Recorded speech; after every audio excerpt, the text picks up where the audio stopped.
Welcome to the world of Street Fighter 3. Prepare for battle. One box could leave you messed up and fractured. Block these uppercuts, they may leave you captured. May the best fighter win and win again. Battle to the top until his life ends. But if his life ends and he starts to decay, may one of his street soldiers avenge things. See you talking to the game, couldn't be talking to me. I got enough to beat and more soldiers to bury. You know it just clicked in and made you realize this game is twice as hard. You see that with your own eyes. You're on the way to choose your type of life cause you gotta. I tell you from now, which fighter will be the hotter. I don't think you want this one, just practice. Just challenge me when you're ready with your tactics. High punch, spin kicks, watch your back split. I see you in the air when I make you backflip. Select to make your first pick. 10, 9, 8, 7, 6.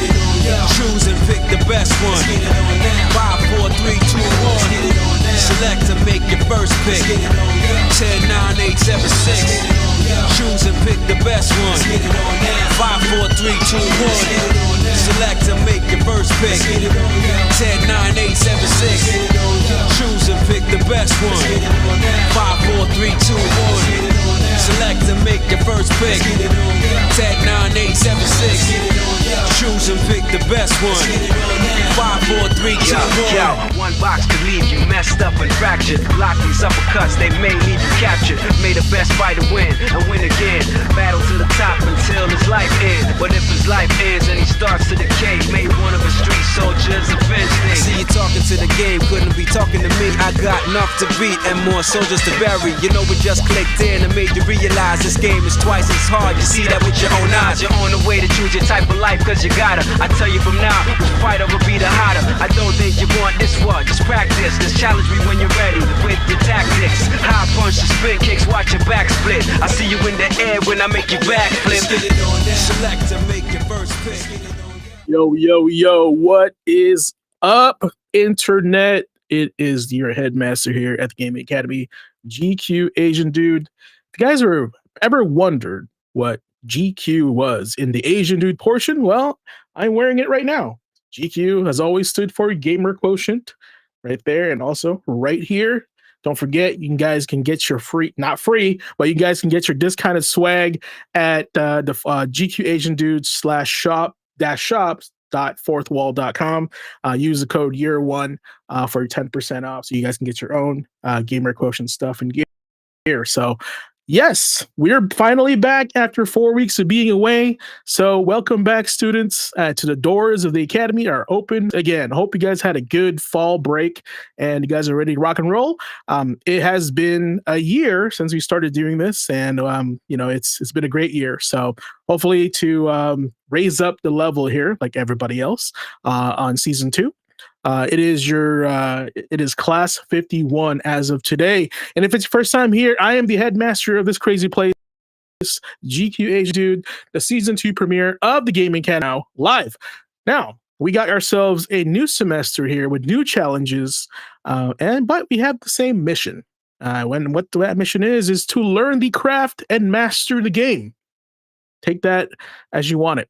We've leveled up, we've grinded the XP, and now it's time for New Game Plus. But I don't do this alone. As you know, there is faculty here, and we're growing every day and every year. Now, I can say that now, every year. Let me introduce the boys that were also out since last time. Let's introduce first one here, Nick. What's up, Nick? Hey, I'm back. Thanks for having me. Where can I get my not free merch? Not free. This is America. It's capitalist. No, man. It's good to be back. I am super tired, so apologies to the crowds out there. I was gone at an event this last week, and my 5-month-old is in her teething phase, so we are learning a lot of new things. So we're going to learn new things on the stream today. We're going to learn some new streams in life as well, and I'm sure you'll tie that in for everyone, as you always do. Man, we try. Yeah, I mean, it's been. I can't believe how quickly 4 weeks passed. Honestly, I guess when you're busy, it just flies by. So. Super busy, right? Life comes at you quick.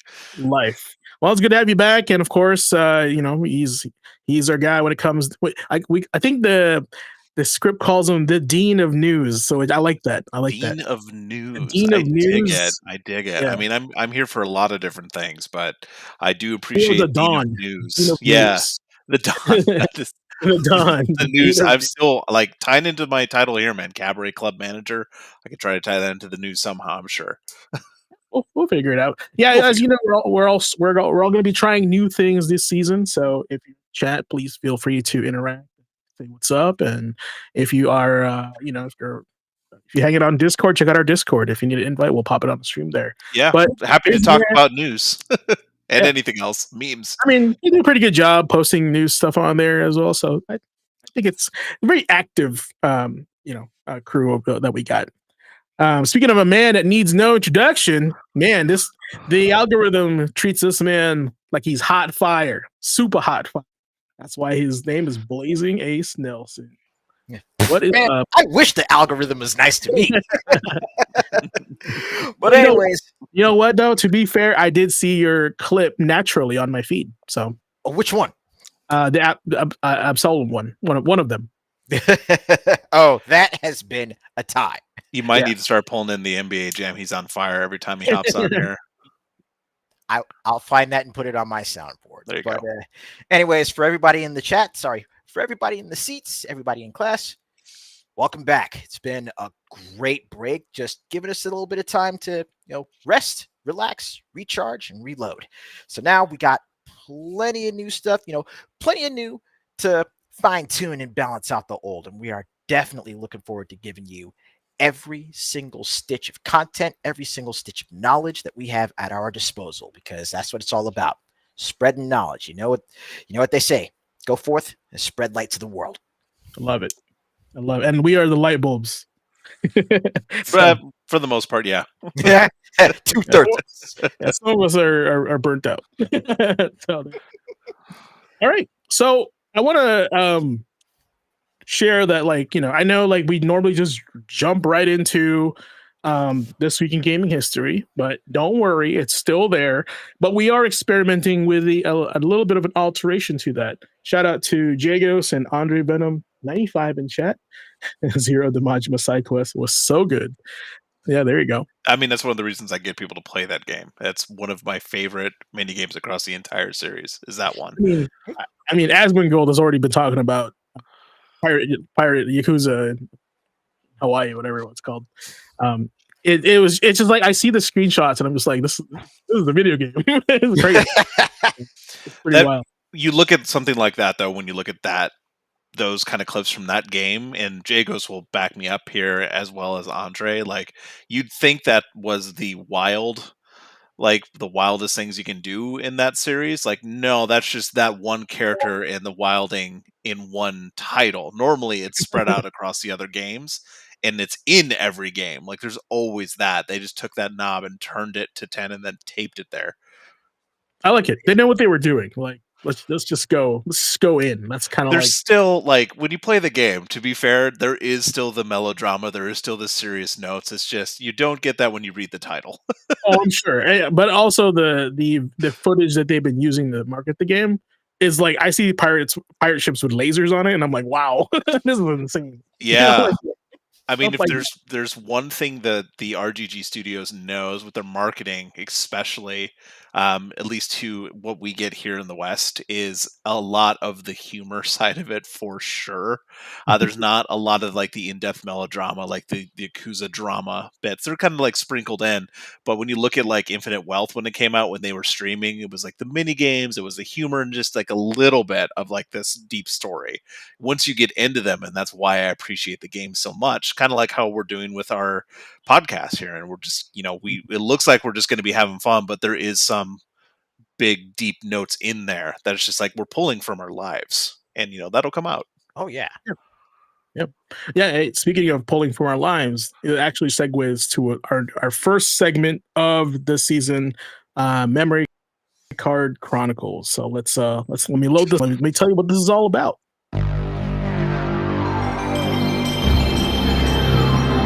Look at innocent GQAzndood. He's bright-eyed, thinking about Mega Man, Pikachu, and Mario there.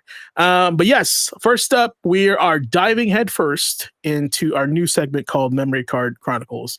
This is going to replace This Week in Gaming History, but it is going to be very similar also. So it's the same nostalgic trip. We're going to be going through gaming history as well, but now it's a little bit more personal. So each week, the faculty will pick a game from the past that shaped who we are as a gamer, and we'll share the memories, the lessons, and the chaos that came with it. Because the best part of gaming history isn't just what happened; it's what it meant to us. And so I've kind of felt that Memory Card Chronicles would be a great kind of a addition to the show here. So coming up first, we got our first memory here on November 2nd, right? What year did Star Ocean come out, Ace? So for this one, for Second Story R, this one actually came out back in I had it up here. Like 3 years ago, maybe? Yeah, it was like 2 or 3 years ago. But I mean, this. Don't tell Nintendo; they won't like that. But I mean, when Pokemon. when Star Ocean: The Second Story R was announced, just the fact that the game in the series that actually held the most meaning, held the most memories for me, was getting not just a remake but a modern console port. Like it was literally one of those things where I had to actually get on the phone, call up some of my friends from back in San Bernardino that I used to sit down and play this with all the time and go, y'all, you need to see this. But not even just the memories that Star Ocean: The Second Story R has for me, because, I mean, of course, I got the game, sat down, played it, streamed it, and had an absolute blast. It brought everything back for me from when I was originally playing the game. But also, with those memories fresh in my mind still, I was also comparing my first playthroughs on the PlayStation to all of the quality of life enhancements and improvements that were added in Second Story R. And frankly, I found zero complaints with it. I'm like, this is what a remake, this is what a port should look like. You take the bones, you take the foundation of the game, and you just, you build on top of that. You don't try and just replace what fundamentally made the game what it was. This is the first one, right? Star Ocean. This is 2. Okay. Oh, sorry. Second Story. The first one's called The First Departure. Mm-hmm. Okay. Second Story. That was on PlayStation 1, right? Yeah. Okay. So I will tell you the first thing that comes to mind. We're talking about nostalgia with this game. Right? I'm pretty sure this was middle school. I think middle school, right? Like 8th grade or something like that. Or no, it was like after middle school. It's probably like second year high school. Mm-hmm. I was in Chicago and we went to my buddy David's house, right? And he's playing Star Ocean 2, like the OG one, right? Not Second Story R. And he's just grinding. He's like in this arena and he's like consistently like fighting, grinding his characters out. Yeah. And and then we were talking about Dragon Ball Z. Like it was me, my buddy Gordon, and David, and some other person that was there. And we were talking about the episode where they meet Nail on Planet Namek, right? Mm-hmm. And we were like, dude, and then one of them was like, my buddy Gordon and I have never seen that episode, but we were all into Dragon Ball. And he was just like, dude, did you guys see the last episode, Dragon Ball Z? Like Nail was there. He was another Piccolo, another Namek. And my buddy and I, Gordon, were like, what? Like, what's his name? It's like, oh, his name is Nail. He's super cool. And I was like, what the fuck is Nail? and that moment in my that moment in history, in my brain and my soul, he was playing Star Ocean 2 while we were talking about Dragon Ball. This guy is such a Dragon Ball fan. He named his dog Trunks, right? So that's my connection to Star Ocean 2. So the subtitle should be Star Ocean. Who the fuck is Nail? I was just like, who the fuck is Nail? Because like, I didn't know what he's talking about. So that's my awkward, non-relatable memory, but still a memory. I was just looking at the screen and he was playing Star Ocean. Gather the Dragon Balls and wish for a new Star Ocean. No. Star Ocean 5. Yeah. You got anything else on Star Ocean? I know I haven't played the remake yet. I know my roommate played it. I did play the first Departure, Mhm. which is like the remake of the first one. That was really cool. I can only imagine this one is way better, like Oh graphically yeah. and like UI wise. I remember the conversation around this one being that it was a good remake, especially like A said because of the quality of life, but like the new graphics that were built for it. I remember seeing screenshots of this and it looks really cool. I never played the original release Yeah. of it, but I got interested after seeing like the shots of it and how many people kind of came out of the woodwork talking about how much they loved that story. So Mhm. I Yeah, certainly got interested, but I haven't tried it out. I think arguably they talk about Second Story being the best Star Ocean on all of them. Mhm. That's what I hear. That's not what I'm enforcing. So Uh, yeah, Second Story is widely regarded as the best in the series, but I can also tell you from again, from playing through the whole thing and actually going through and beating it, the most recent one, the Divine Force, is definitely a return to form, storytelling, design, and also characterization wise. okay, you hear that? You heard it here, not first, folks, but you heard it here. All right, Nick, you're up, and I'm gonna throw it on the screen here. Wonder if anybody else has played this game. Tell us about Asheron's Call. So one of the things that we wanted to highlight, at least I felt I wanted to highlight whenever we do these throwbacks in the first season, and then like you said, going into the new season of this podcast, is highlighting things not only from my own personal background, but just things in the industry I think has changed my impression of it, or that made a huge impression on the industry as a whole. We're celebrating these games because we've been lifelong gamers. A lot of people that show up in our chat as well have been gamers for a super long time. And even if you didn't play it, you may recognize the name for what it did.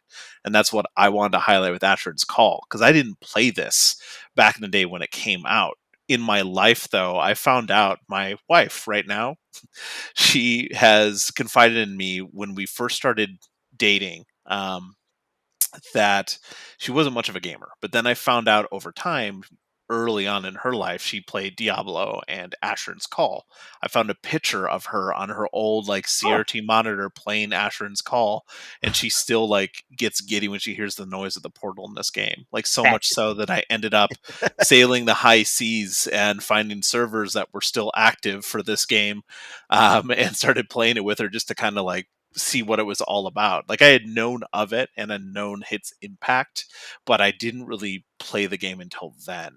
But the reason I really want to highlight this because this is, geez, man, this is 1999. This is something that is pretty significant in the gaming industry as a whole. I mean, EverQuest was certainly out at the time, and we know that EverQuest was a huge MMO, but this one had like an allegiance system behind it, which was like really focused on cooperative play, which was like more my speed. If I had known about it at the time or had the ability to, I would have been yeah. interested in it. It had a fieldy system, but the biggest thing that I took away from it after like doing a bunch of research when I first heard about it, was that Ashton's Call was actually a super early adopter of live service content and interactive events. Like once a month, the devs would go on and add to the world or add to the overarching story of the entire game. Like that sense of a persistent world in 99, like that's crazy. And this game stood out for that, like way ahead of time.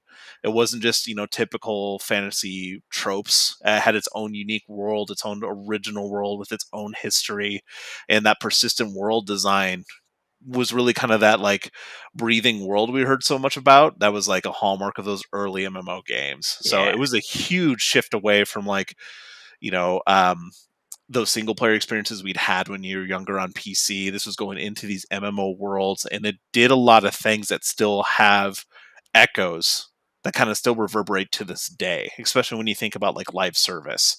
Like this was doing this, 26 years ago. That's pretty Yeah. crazy. Yeah. Especially like I said, for someone like me who got to it late and only heard about it late, like it's hard to remember how devs were creative back in the day with limitations that they had. And I think this was a really good example to call that out and talk about it during, these kind of like memory card memories that we have, right? So that was my call out for this day in history, and I just, yeah, man, like I said, it's a lot of my history was in MMOs, and I missed this one because I was didn't have a chance at the time, but it's huge, and it was huge. Huge. My experience with this game is I heard the name. My buddy who was in I think we were in junior year. He was the big PC guy in my group of friends, right? He was all about, cracking games, cracking apps, trying to get it. He's a huge pirate, basically. Shout out to Matt. And Ashram's just Call. Outed Matt. Ashram's Call was one of the games. He was like, dude, Ashram's Call is going to change gaming. And I was like, I don't know what you're talking about. What is that? I didn't have a PC, so I literally had no idea what he was talking about. But he was just talking about exactly what you said, Echo.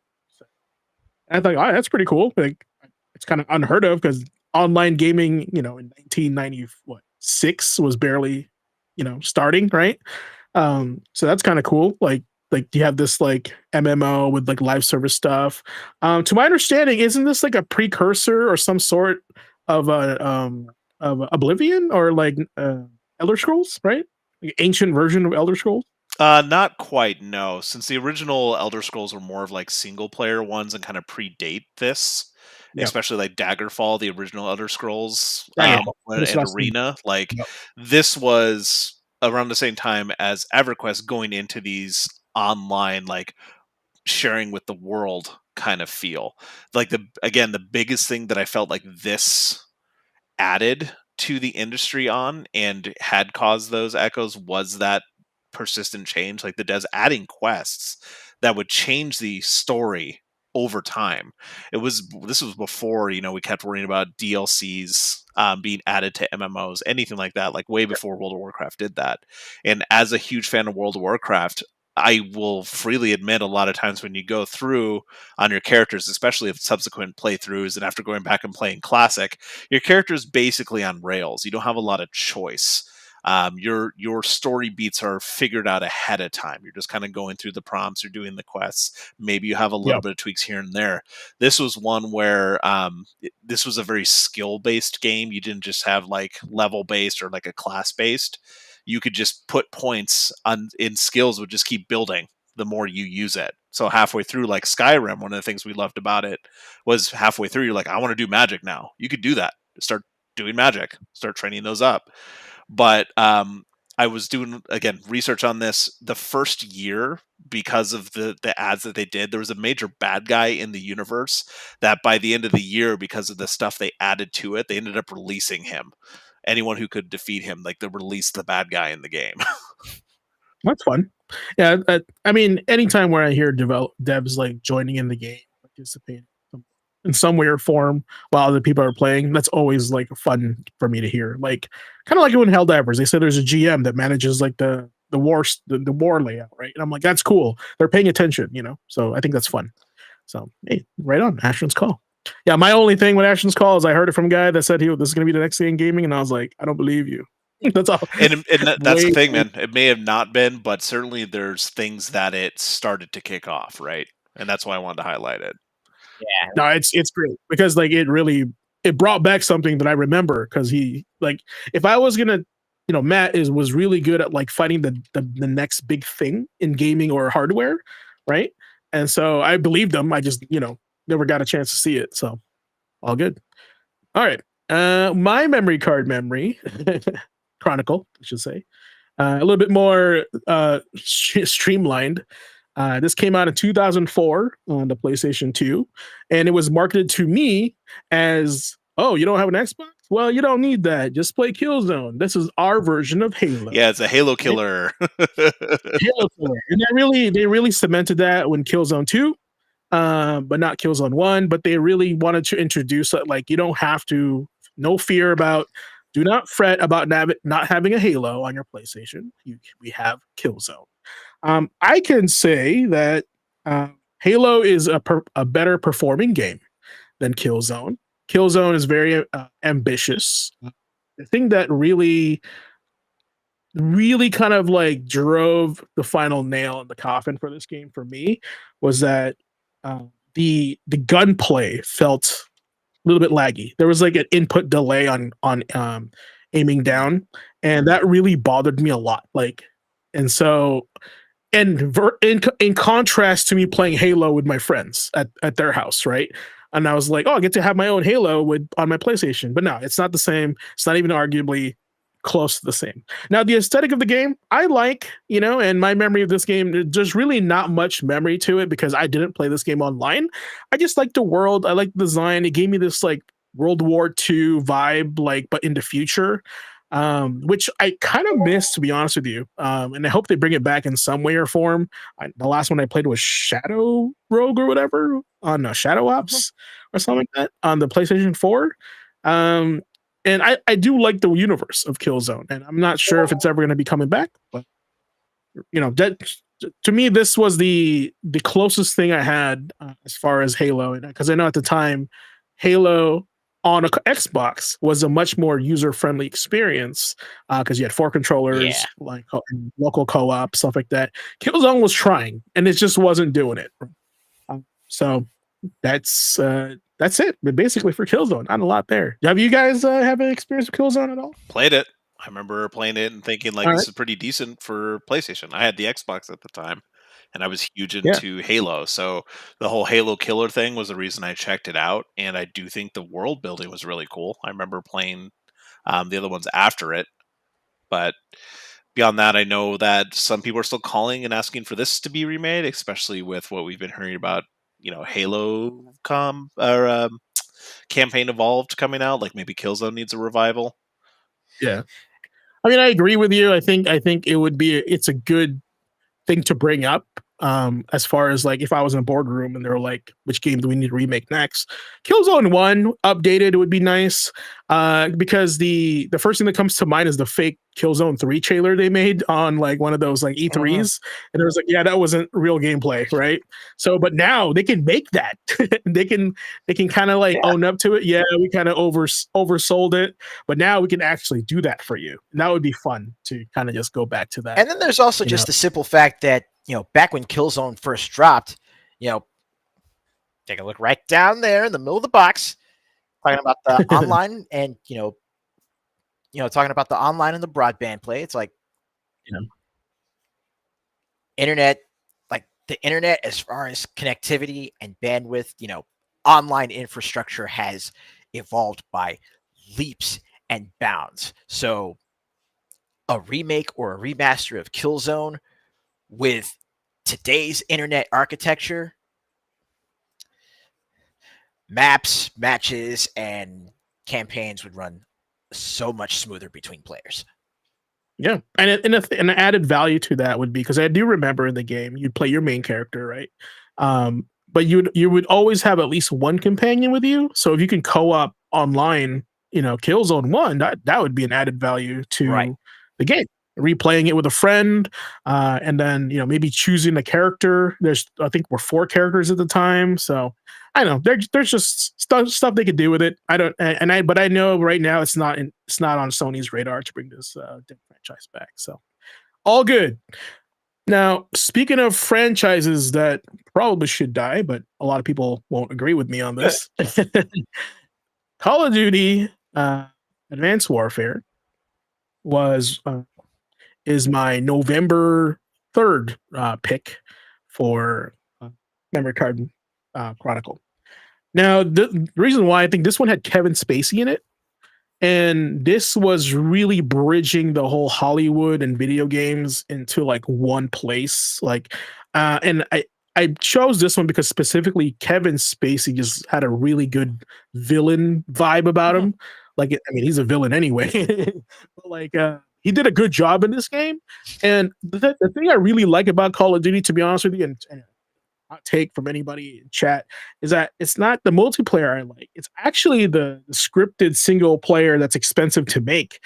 Because one of my favorite movies is The Rock, right? With Sean Connery and Nick Cage. I literally just bought that digitally because it was on sale for $3 on Amazon. Because I was like, I gotta watch this again. I'm like, for $3, I want to own it. That's a good buy. Yeah, 100%. Yeah. And so anytime I play a Call of Duty game, single player with a story, it always brings me back to like watching the movie The Rock, and it's one of my favorite movies when it comes to like that genre. And Call of Duty has always been like a single player experience to me first, and then multiplayer with my friends after that, because it is the cool thing to play during this time of year, etc., etc. Right. So that's kind of like my history with Call of Duty, specifically Advanced Warfare. This one also brought back like this is when they started going with like the double dashing, the double jumping, and crazy stuff, which kind of like polarizing for a lot of people because they were going off Modern Warfare 2. But yeah, overall, it was just a really good experience from a cinematic point of view. I don't know if you guys have the same experience single player of this game. Yeah, I'll shout out the absolute cinema. I mean, that's something that stuck with me, man. When I remember seeing this come out, I wasn't super interested in the game because by that point I was already burnt out on Call of Duty and all the releases, and I Yeah, wasn't quite into the exosuit future. I was like, oh, that's kind of new and fresh. Maybe I'll check it out. It was the cinematics for sure, yeah, and seeing that, like the that that's what. facial capture, like that stood Yeah. out to me in the marketing. Yeah, yeah. This is like honestly, graphics were like just like wow, this is amazing.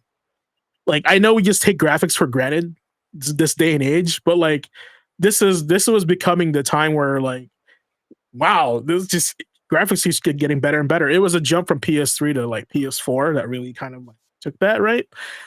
Dick, yeah, And you know, I'll be honest, man. Like this, like now that you brought this up, that makes me remember and start thinking about. Sorry, cameras follow me around. Um, with Call of Duty, when Call of Duty 4 Modern Warfare came out, we started getting more of this like world building and story driven aspect of Call of Duty. Like that one yeah, really changed a lot of things in the game. And then like Modern Warfare 2 came out and continued the story. This is when it started to feel like they made the jump from like, okay, we're building like actual story in our games. Let's make it more cinematic. Let's bring in actors. Let's make it more Hollywood. So kind of going, it makes sense in my head why they would do that. Like we're already making these engaging stories. So, like people are coming back for that. Full send. Let's get some Hollywood actors in there. Let's make full cinema. Mhm. Whether or not that worked out in the end or if it fell flat on its face, like we'll find out. I'm can start hitting F to pay your respects. oh, nice, nice, Well played, sir. nice. I like it. I like it. F's in chat. All right. Well, speaking of remake, I'm the next one will will upset a lot of people, because including myself. This one is Nick's choice for his game, Memory Card Chronicle. Brother. Oh, on the third. So, brother, so I'll make this quick because I know we got other games we want to talk about. I've talked about this a lot, but for new viewers, I'm a huge fan of BioWare, and this was one of the games that put them on the map for me. I played some other ones beforehand. I've spoken a lot about Jade Empire and Knights of the Republic, but Dragon Age was the game that got me into this series. I was a fan of old school PC burn titles, like no voice protagonist. You had all the choices to click through. There's like six. You have to scroll down. Really slow paced. You pick your character. You really have to go out of your way to like get the lore, and you can keep reading codex kind of things. Like this So good. game is so good, even still to this day. I really do think so, just in the way that it's built, and a lot of that is probably due to where, unfortunately, we've seen the Dragon Age series go.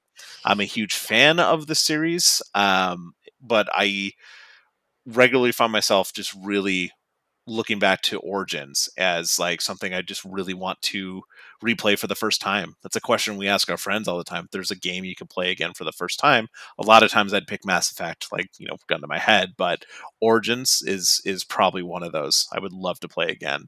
The character writing, especially, Oh yeah. the feeling of actual choice and like popular choices that you get really paved the way for a lot of story driven games. I feel like, especially mature story driven games, when it comes to like the choices that you have. I just remember this spawning the franchise. I remember this having like long-term consequences. Decisions you made in this game would show up later in Inquisition. I remember the Keep when they rolled that out, and Yeah. going back and like, if I couldn't upload it, like making the choices, and also some really good DLC in this one too. So yeah, it's huge, and it started a giant community around it, and it definitely encouraged multiple playthroughs. Oh Being able yeah. to choose your origin story, like I definitely played every single origin story.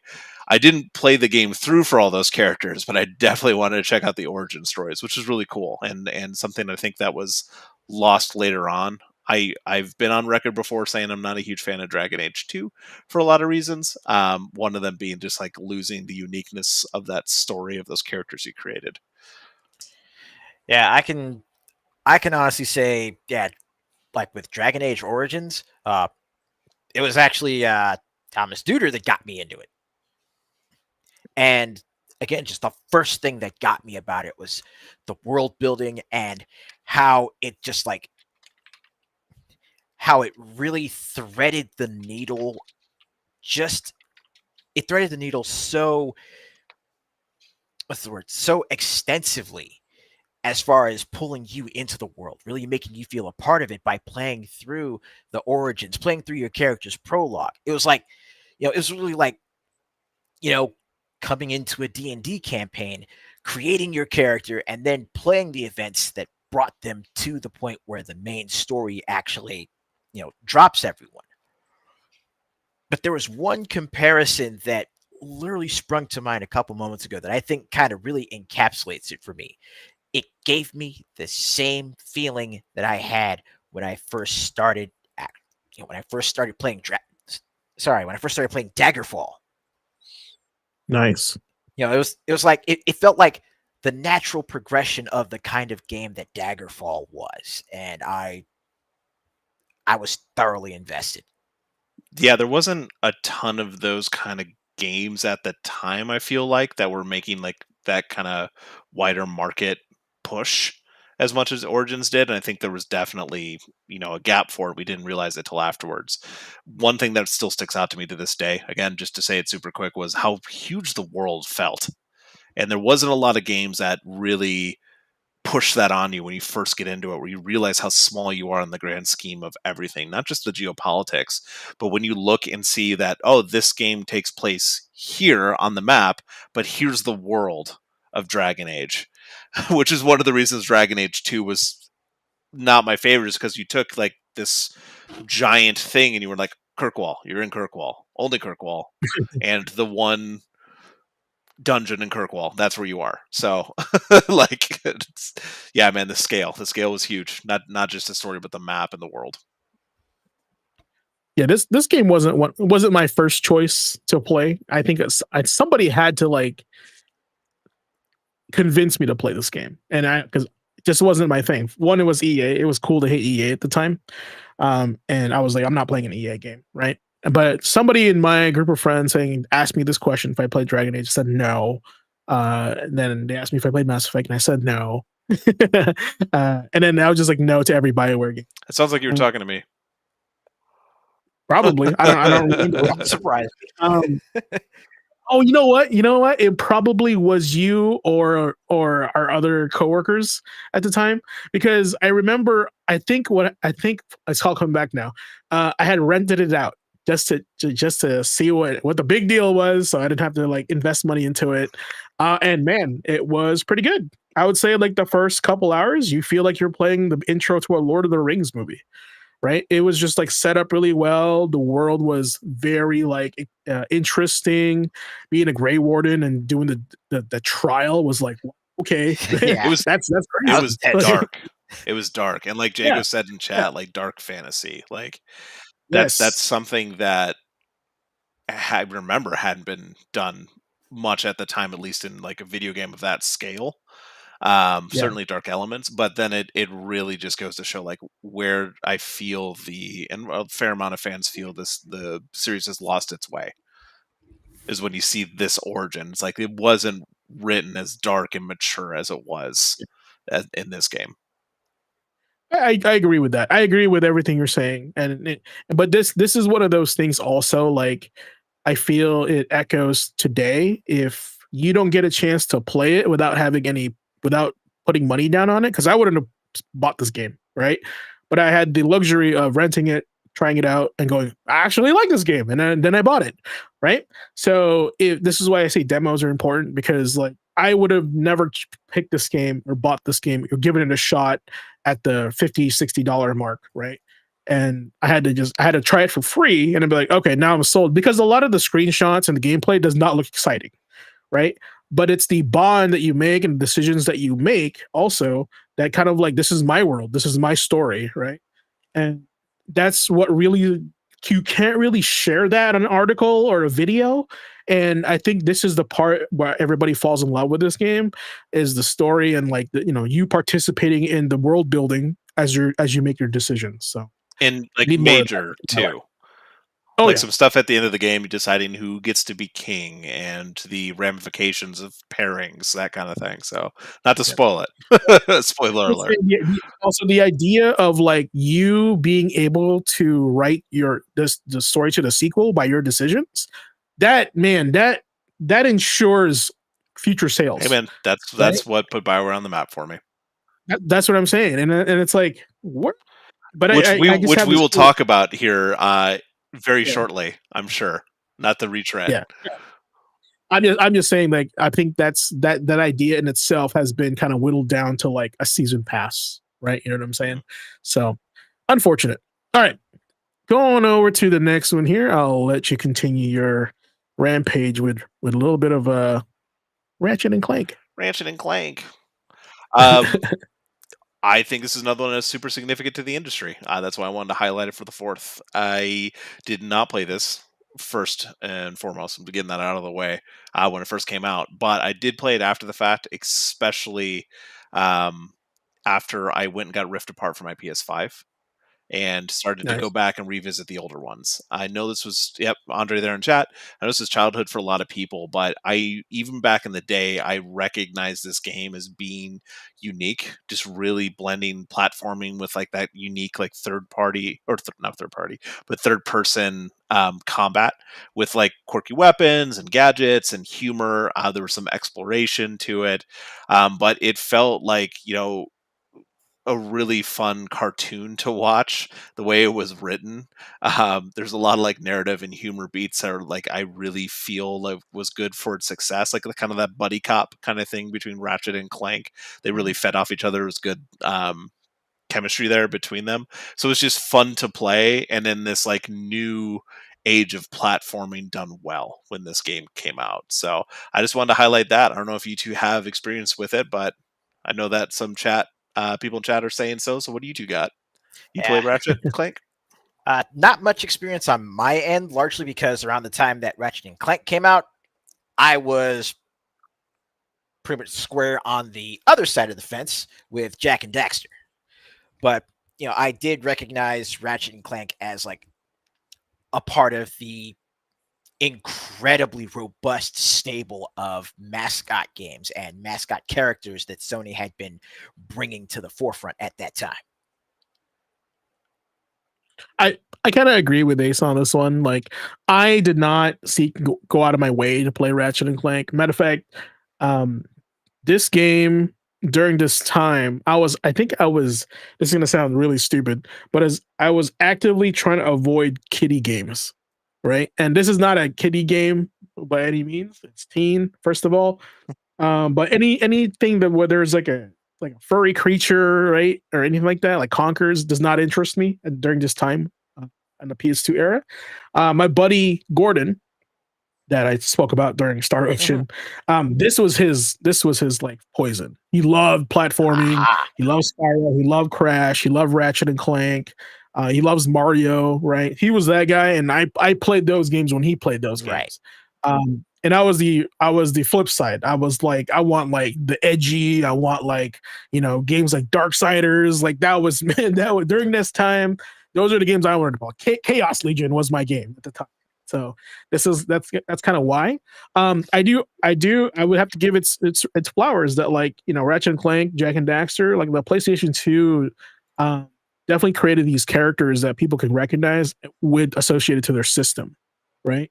What did Xbox have? Blinks the cat? Like, you know what I'm saying? Like what did they have? I don't remember. There was that one girl that turned into other creatures.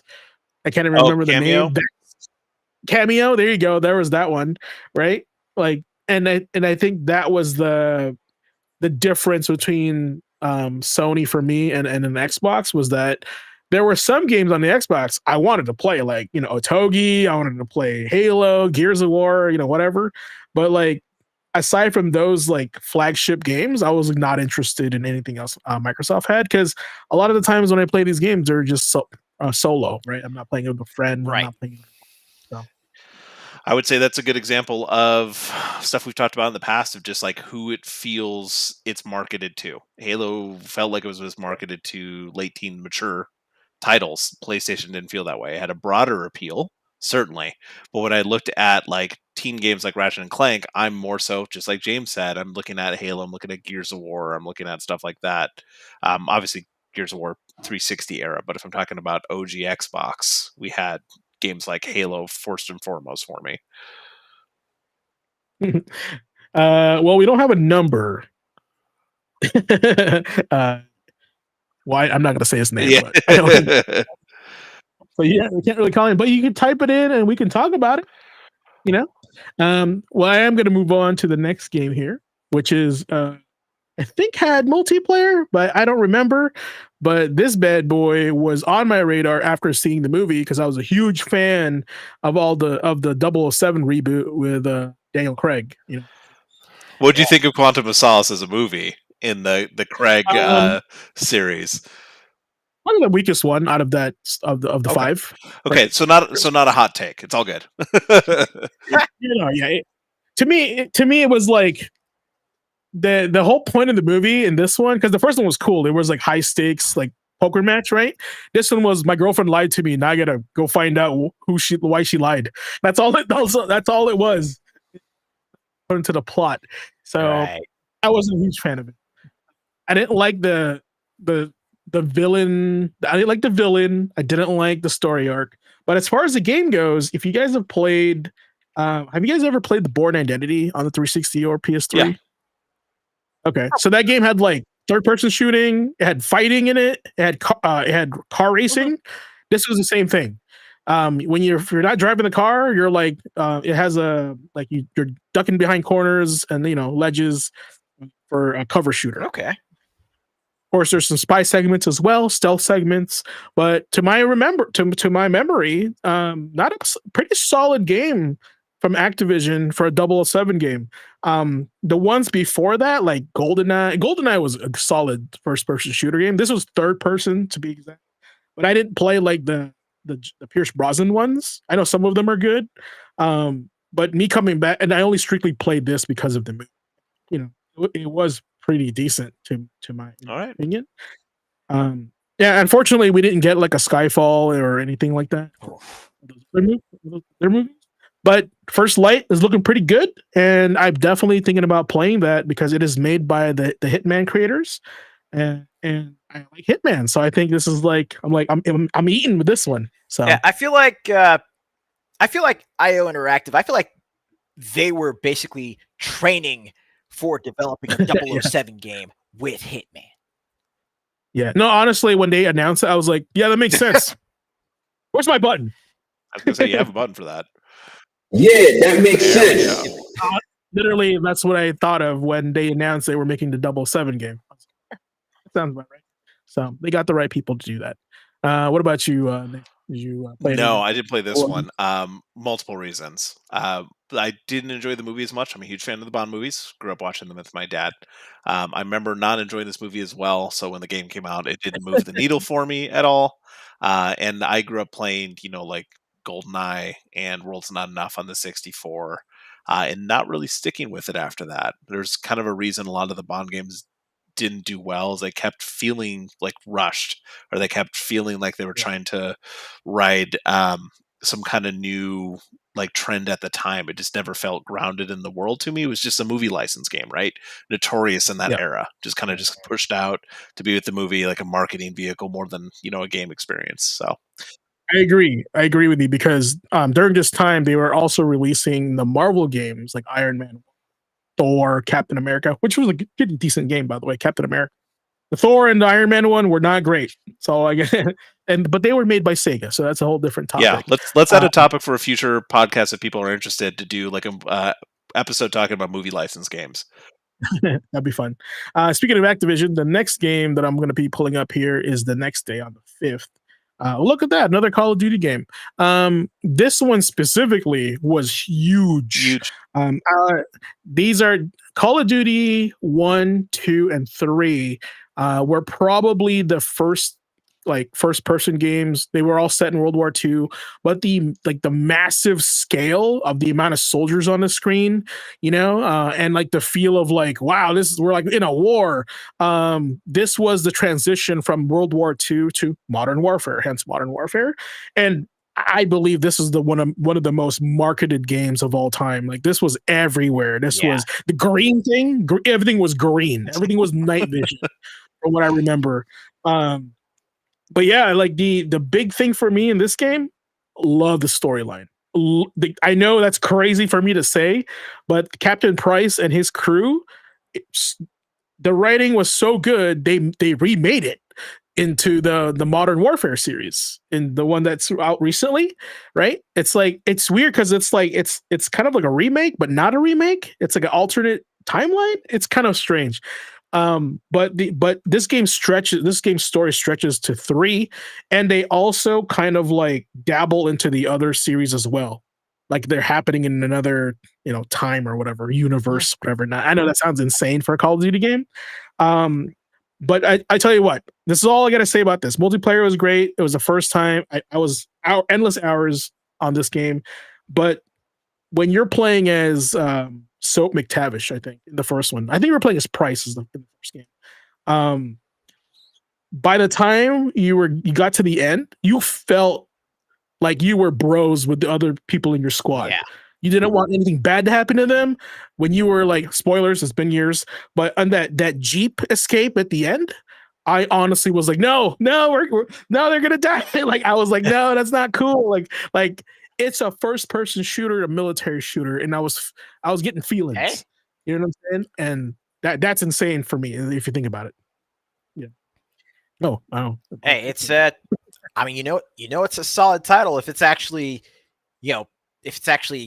getting that kind of response from me. And I mean, I'm not a big fan of Call of Duty, but when Call of Duty hit that transition point, going from World War II to, the modern day, it was big. Like, it was big, 100%. Like the waves it made were seen all across the map. Well, yeah, they literally made people clone this game to the ground, right? They wanted their own version of it. This is how we got Battlefield, right? This is how we got, its competitors. This is why I said competition breeds innovation. They want their own version of it. They want to be they want their own Call of Duty, COD Killer, right? They all want the crown. I think the defining moment for me in this game was in the last stage. You had like 10 minutes to get to the control room before the bad guys launch a nuke, right? And this was my first playthrough, guys. This is like a gamer moment. You just had to be there. Also, I was playing the game on July 4th. How ironic is that? Right? But I'm not kidding you. I am not making this up, chat. I am not making this up. I got to that cancel launch button within 2 seconds of it time running out. Oh, and I was like so relieved. And I just remember being in the last room, and we were just like, we can't get through. There's too many guys in here, right? And I was like, screw it, I'm just gonna run in. And it was like 3, 2. I was like, click. And I was like, oh my god, we did it. Oh, like. That was a gaming moment for me. I'm already feeling just you telling us, man. And after that, it was just like, okay, now we gotta escape. You know what I'm saying? Like, this is what I mean. It's like, I don't think there's not many games, especially first-person shooters, that give me that elicit that kind of emotion from me. And so Call of Duty 4 specifically has a special place in my heart just for that reason. Okay. You go to COD during Blops 2. Hey man, you can grow out of anything, like some people, a lot of my friends grew out of fighting games, believe it or not, and they don't play anymore. I'm the only sucker that plays a lot of fighting games these days. So I don't have any more rivals. I'm sad. Let's see what else we got here. All right, so the other one, just pull this up while we get Wait for Nicholas to come No, back. I'm here. Camera died. Oh, that's weird. Is it unplugged? Nope, it's plugged in. It's just freaking out. Software issue. Got it. This little number here. Hell and, yeah. and this must have been the foil cover because it's a little blurry. Yeah, So gotta be the I'll let It's definitely the foil I'll one. let Nick here take care of this one. Hey man, I don't know if you two remember the era of Extreme. This Oh, was love it. Extreme. So for me, the reason I really wanted to talk about this one, it was all about the over-the-top arcade approach to this game that really sold it for me. That and Run DMC as the soundtrack, right? And DJ Rozelle shouting at you when you first boot up this game, like Yeah. core memories, right? And like you said, EA Big, man, this kicked off everything. This Very good. became that flagship title for that EA Big label, and it was all about like exaggerated. It was all about like that arcade experience. It wasn't about like simulation. It was so much fun to play it. And when you had these like crazy tricks that you could do, I don't know if you two remember when you first booted up like Tony Hawk and you did like a crazy move where they went to like the Jesus pose or they did something like that, or Spider-Man, you'd unlock them and do like a crazy flip. Like Mhm. SSX, like taking off your snowboard and flinging it around your neck like a helicopter as you're going down the hill. Like I was super into snowboarding at the time, but I just love that kind of like over the top thing with like this new like audio soundtrack thing going on. It was just unabashed. It was fun. And I just remember like this kicked off so much of my interest in all these games. And I was so sad to see this go. I would love a new Tricky in some way. But yeah, it stuck out to me, and that's really why I wanted to highlight it. I don't know about you two. Ace, I see you shaking your head. Yes, man. Did you play Tricky? Didn't play Tricky, but I did play 1 and 2 back on the PS2, and oh, you were not kidding when you say that SSX is, that is the game that kicked off the EA Sports Big label, and from there it just took off. It went from snowboarding to, of course, wrestling and combat sports with Def Jam Vendetta and Def Jam Fight for New York, and then of course my personal favorite, NBA Street and NBA Street Volume 2. But there, I would have no problem. Like if I still had the hardware on me right now, or no, I could pull up the emulator, but if I felt like playing a sports game, gun to my head, depending on the day, it's either NBA Street, Def Jam, or SSX. Yeah, I feel you on that one, man. I honestly feel that EA kind of dropped the ball on the big series because if you weren't a fan of sports games, but you were a fan of the other sports game, right? NFL Street, NBA Street, Freak Style was the like motocross one, I Right. think, right? Like There were a lot of EA big sports games. Like if you weren't a fan of sports games, if you weren't a fan of sports sims, but you still Yeah. liked arcade sports games, like if you go to the arcade and you'd play something like NBA Jam or Hang Time or NFL Blitz, if you'd play something like that in the arcade, then the EA Sports Big label had something for you. Yeah, I mean NFL Street's so fun, and NBA Street is like basically their own version of NBA Jam, right? Yeah. And I don't know. I just feel like they should have just ran with it.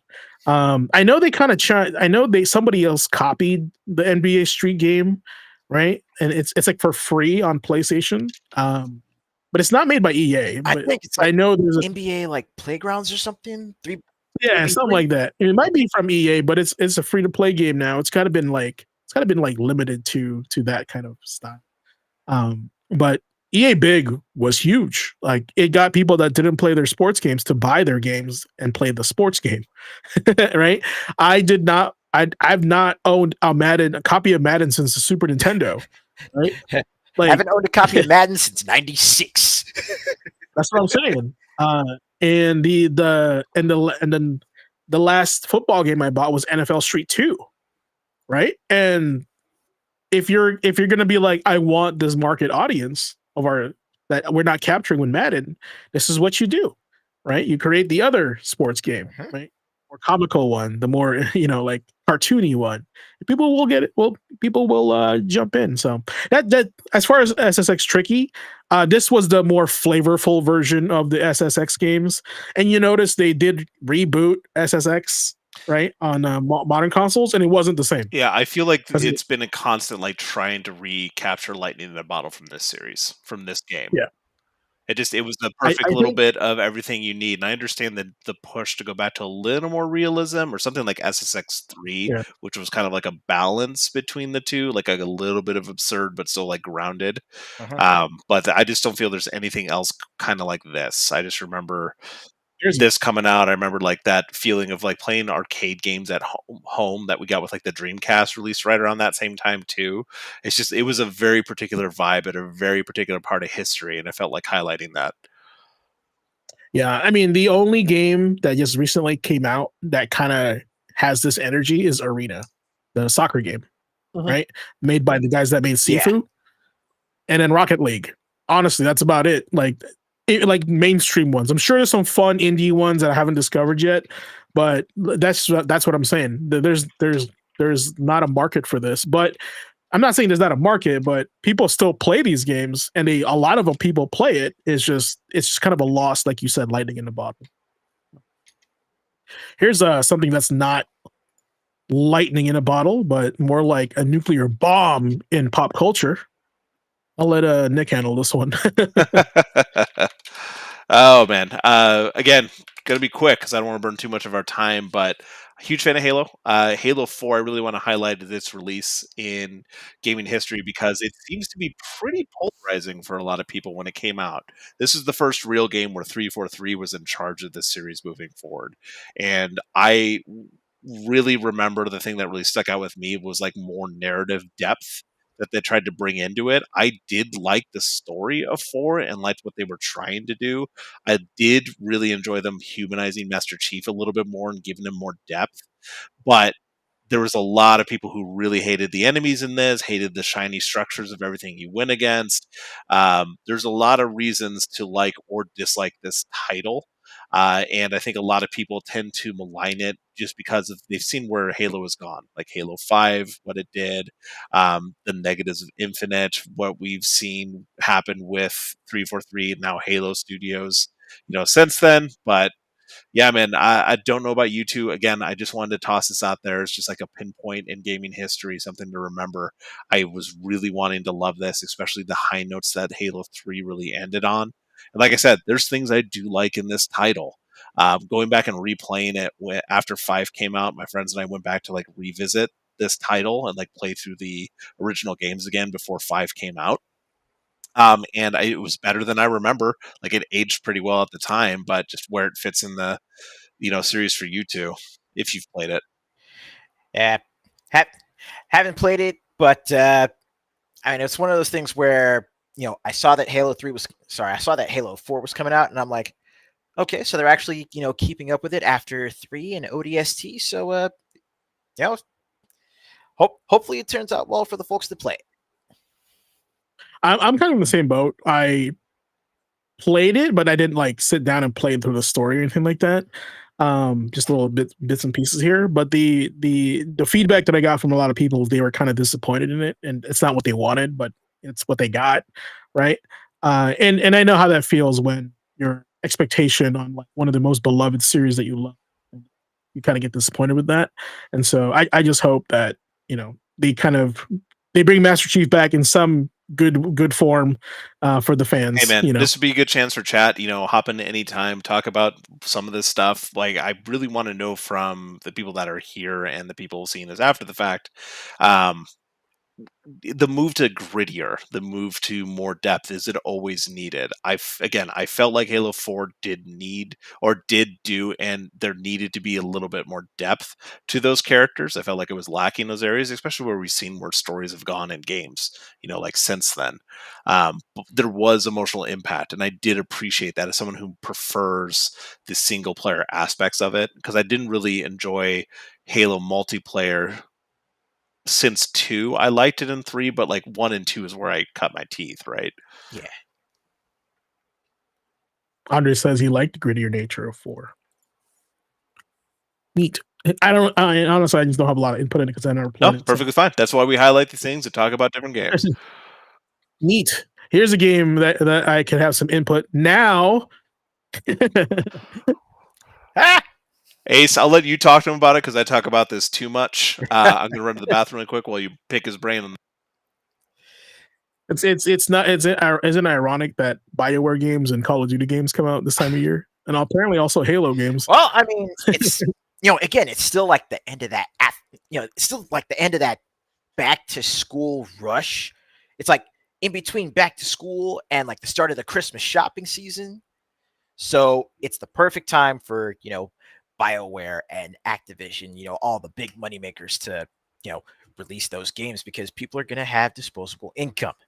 As far as Mass Effect goes, I still have yet to play it. I probably will eventually, but it hasn't really been in my wheelhouse. Hey man, I'm the same as you until I played it.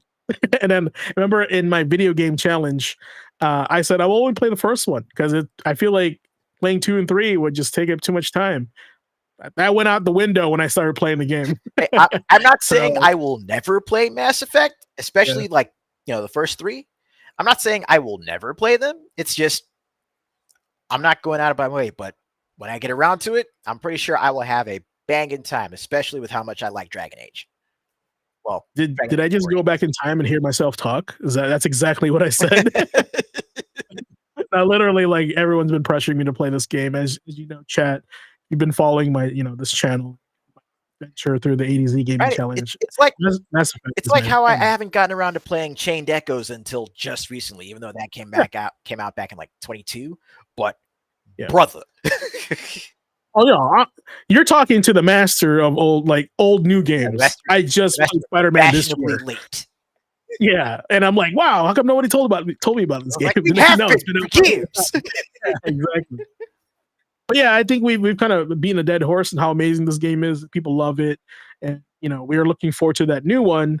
As far as this, my experience was yes, I had no interest playing the game, but the same BioWare fashion, it hooked me in many, many years later. No, the first one wasn't as intuitive as 3 and 2, but man, it wasn't about that. It was about the experience of learning the world, the universe, the characters. Yep. That's what people enjoy about these games. Okay. All right. Next, please. All right. Here's a fun one. Let's go with something more fun here. I'm sure both of y'all have played this and some. Making our way downtown. Chat, I want you guys to know this one too. I'm pretty sure you've played this too, chat. Don't lie to me. So Guitar Hero was my November, 6 now? November 7th, sorry, choice, because man, this is a pop culture game. And the reason why I bring it up is my story behind this is I used to go to Canada because Canada is away to play a game called Drum Mania and Guitar Freaks. And in Japan, that was their Guitar Hero and Rock Band, basically. And when I found out that they were releasing a US version with American songs, like with the same gameplay, I was like, I'm in 100%. I don't care. I'm going to buy that guitar. Pre-order it. You got it. And this game has been, ingrained in our lives as far as even if you're not a gamer, honestly, this is one of those games you just need to play with your friends and family, right? And just have a good time. That's all I got to say with that. So Guitar Hero. What about you guys? Yeah, Guitar Hero for me. Oh no, I'm just saying, yeah, go for it, Ace. Like, Guitar Hero is like that is about as quintessential a party game as something like Mario Party or Smash, right? And just getting getting the family or getting together with a bunch of your friends. I mean, this is karaoke night at home. Yeah, of course, I agree with that. If anyone can sing, most other spots would, most other groups of friends would probably add alcohol to the mix. Mine didn't, but No, my group of friends, we didn't add alcohol to the mix. We added KOF 2006 and Maximum Impact to the mix. Basically, alcohol. Cleanse your palate. Right. But it was a lot of fun when we got around to it. More often than not, when I wasn't taking part in certain songs, I'd chill, watch the others play, or I'd, hang out in the other room, because they had Guitar Hero on the Xbox. So I'd chill in the other room on the PS3 playing stuff like Mortal Kombat 9 or Sengoku Basara 3 or Metal Gear Solid 4. But I'd occasionally come out and like, what song y'all playing? Chill for a couple songs and then, all right, I'm going to go back to Mortal Kombat. I'm going to go beat Freddy Krueger's ass and just dip out. Yeah, I just know like at parties and college parties, Guitar Hero was like the thing. Like if you weren't doing something else like beer pong, you were playing Guitar Hero, waiting for your turn, and everybody's cheering or singing along with you. So, even if there's one guitar, it's a social game. Interesting. What I want people to remember about this game is this reminded me a lot of, it was like the Wii Sports effect. It was a wide mass appeal, wide market appeal. People that weren't interested in these little cheap plastic guitar would like. I remember bringing Guitar Hero to like my dad's place. I went to go visit him and putting that in. He was like super confused at first. The dude actually played guitar, but some of the sounds, like the music that's on there, it goes across eras. Like that first game only had like 30-ish tracks, if I remember right. But I mean, you were playing rock songs and punk songs from like the 60s, the 70s, the 80s. Like there was a song for everyone, so much to the point that it was super annoying like to unlock them. You'd have to play songs you didn't really want to play to get further down. And then when like Guitar Hero 2 came out, you still had to hold on to one because that song that you liked was only available on that one at the time.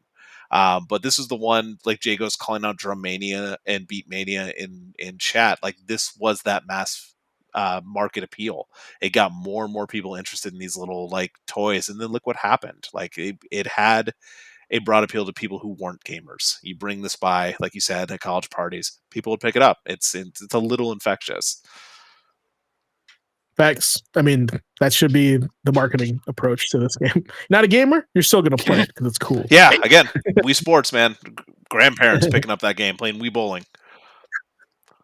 All right. Speaking of a game that you probably won't pick up if you're not a gamer.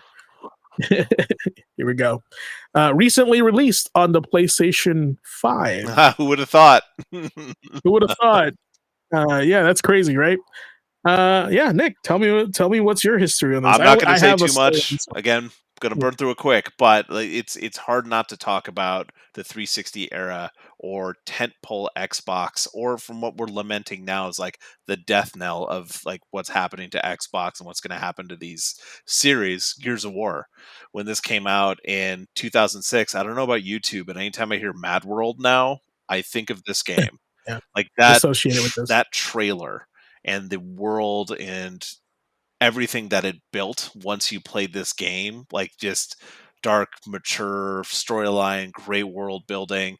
But beyond that, just like drop in, drop out co-op. Like very few games did that at the time. Like at least that smooth. This game had that. Horde mode. I loved playing Horde mode in this, but it was super atmospheric. The roadie run that's in it, the chainsaw gun, like Jago's call out in chat. Like this game put a lot of things on the map and became iconic. And just seeing where like maybe the series is gone, or now we're finally getting E-Day, for example, and I'm super pumped for that. It's just crazy to look back and understand, like, almost 2 decades later, there's so many things about this game that kind of set the tone and became like industry standard. Chest high walls in your games you have to get behind cover on. This game started it, like at least on that kind of scale. I will push back on that statement. It was Kill Switch that started it. I said on that scale and did it well. Oh yeah, did it well? Yeah, you win on that one. All right. Yeah. This was one of the reasons I wanted the 360, right? And I didn't have one. I had a PS2. I was actually coming out of video game retirement when this game was announced. And I watched this and I was like, holy shit, is this like the new Contra? This is awesome. Right? That's like the first thing that went in my brain. I was like, this is basically new Contra. Co-op, shooter, modern graphics, kind of alien-y, right? And I was like, this is why I want it. This is why I want 360. That's all it took. I had to wait a year though because I had to graduate college first before I bought it. Yep. That was my promise to myself. All right, moving on to our last day here. Let's see here. This is my choice for the 7th. Hey, look at that. Another Call of Duty game. James is all about Call of Duty. So this right here marked the end cap of the first game. If you played Modern Warfare 1 and Modern Warfare 2, you know by the end of Modern Warfare 2, you're like, I'm gonna kill this son of a bee. I'm gonna find this guy because I was emotionally attached to all the characters, and this game let that happen. You finally get to reveal who that guy is. You know that scene in Modern Warfare 2, they're like, no Russian, right? Those guys, you get to hunt those guys down in this game. That's what I mean. It's like you get your revenge on Closure. yeah, and this was like the scale of this game is like it was literally World War III. It was like Britain, France, America. We were all fighting each. It was insane. I just have a good memory of this game. I do want to play Modern Warfare 3 on the newer systems. Hopefully, it doesn't ruin it for me. No spoilers, guys. I do want to start from the beginning. I did play the first one already, but I want to start over and replay all 3 again and to see if I can capture that emotion. Okay. All right. Speaking of terrorism. Mhm. Speaking of Simu. Yeah. The moment you brought that up, I'm like, we're going to talk about it tonight, man. Let me take you back 25 years to the year 2000. Y2K and Counter-Strike dominated my life. I was there. Yeah, I was there. Yeah. I tend to tell people when they first meet me and they start learning a little bit more about me, and I bring up gaming and how, it's part of my life, and I've worked as part of the industry for a while. Counter-Strike was always quintessential to my gaming history. So for a day in gaming history and memories, I really wanted to highlight Counter-Strike for the 8th when this released in 2000. It was a community project originally before Valve had acquired the rights to it to release it as like a standalone game. A lot of people know that team-based combat, like realistic tactical combat. There's a lot of strategy involved, like running through the maps and learning how sightlines worked, like economy management on top of that, like keeping track of your funds. But for me, what really made my own gaming history and made my experience with gaming in my life as a whole is because of this game and its growth through like LAN parties and net cafes. It was super early for that kind of stuff to be happening, and I was growing up at a time where like it's still like, man, it's still cool to do a LAN party, don't get me wrong, we need to bring those back. But this starting as a mod, this becoming a movement, iconic maps, iconic sounds.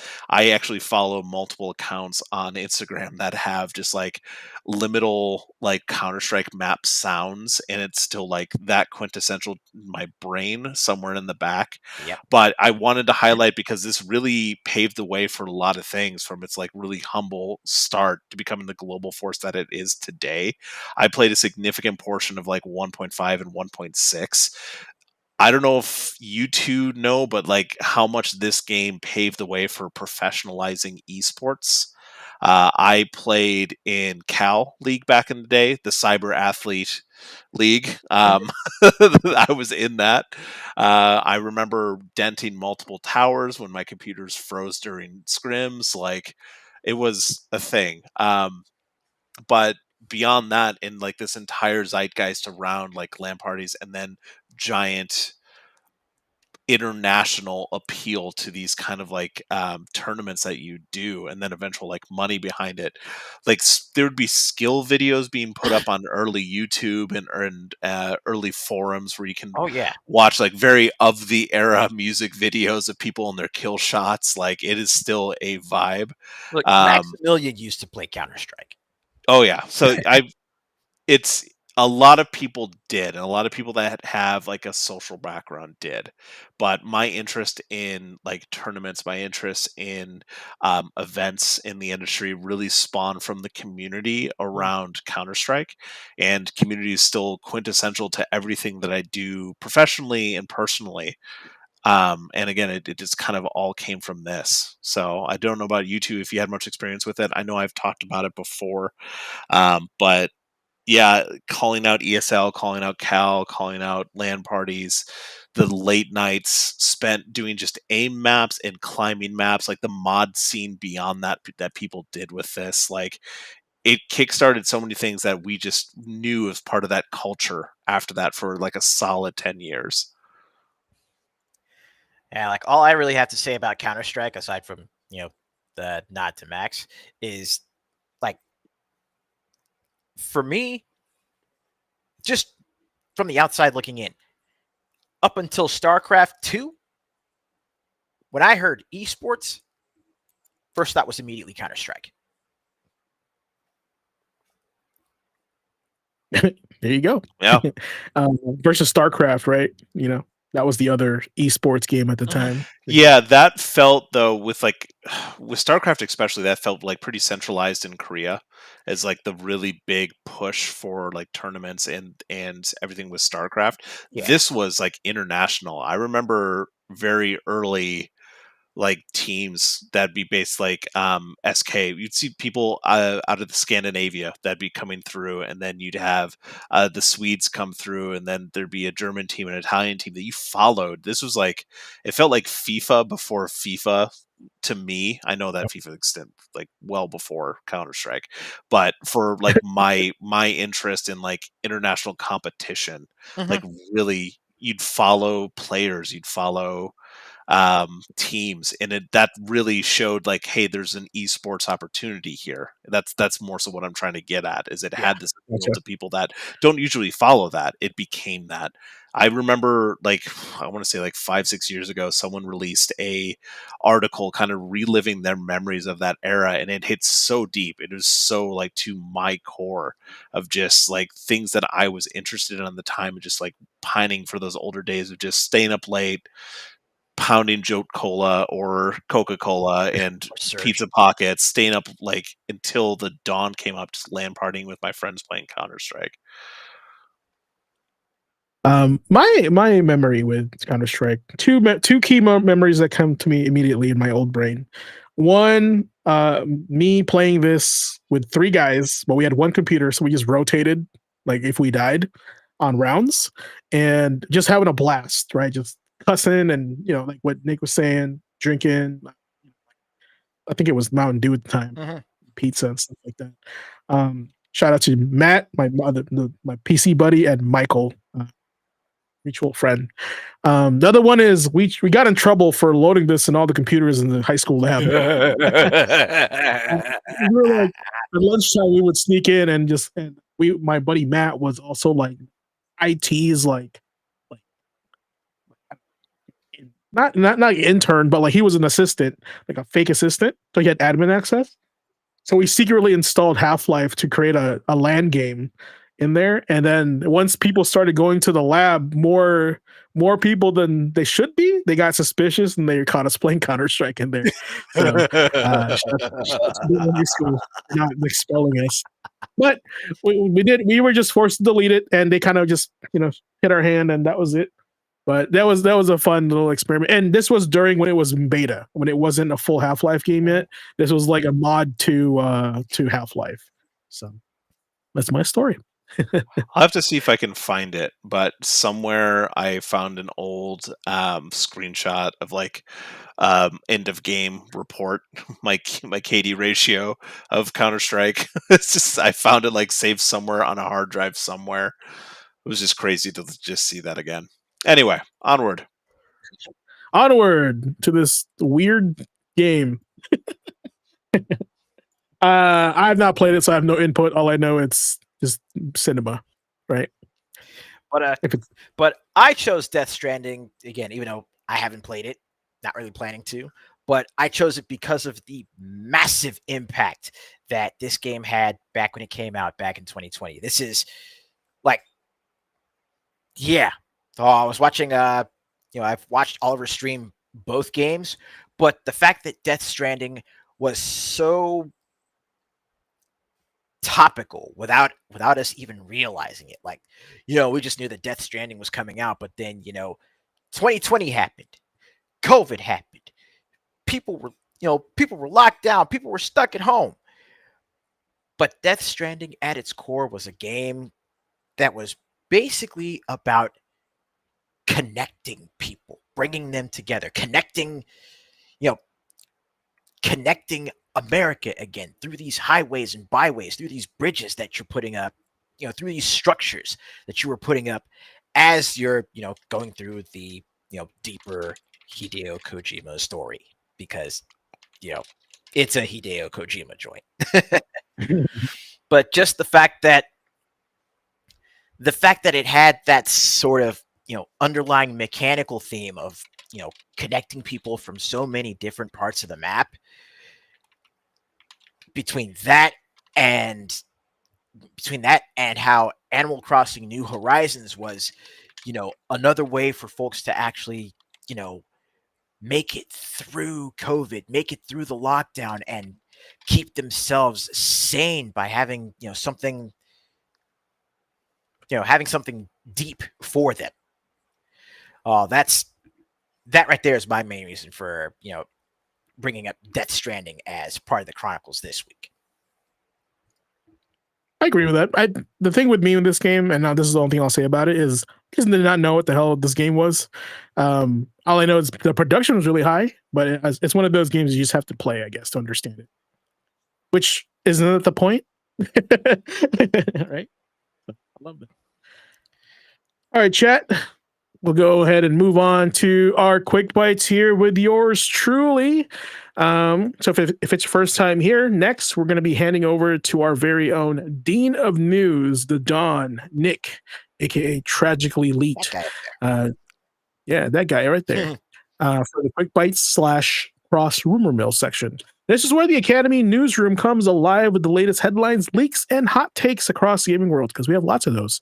From confirmed stories to the wildest rumors, we'll break down and rate the credibility and, of course, stir the pot a little bit. Hot takes, quick hits, straight from the Academy newsroom. All right, and this is your new Quick Bites intro. Isn't that cool? I love that. Definitely. All right. Take it away, Nicholas. I mean, take it away, but you did have the first article for this week. Sure. So let me share you guys what I was going to share here. So this format will be us sharing, things that matter to us. So let me share you what mattered to me. Now, I think this is going to be actually super quick. So if you guys weren't paying attention, but EA was actually recently purchased by some investors, right?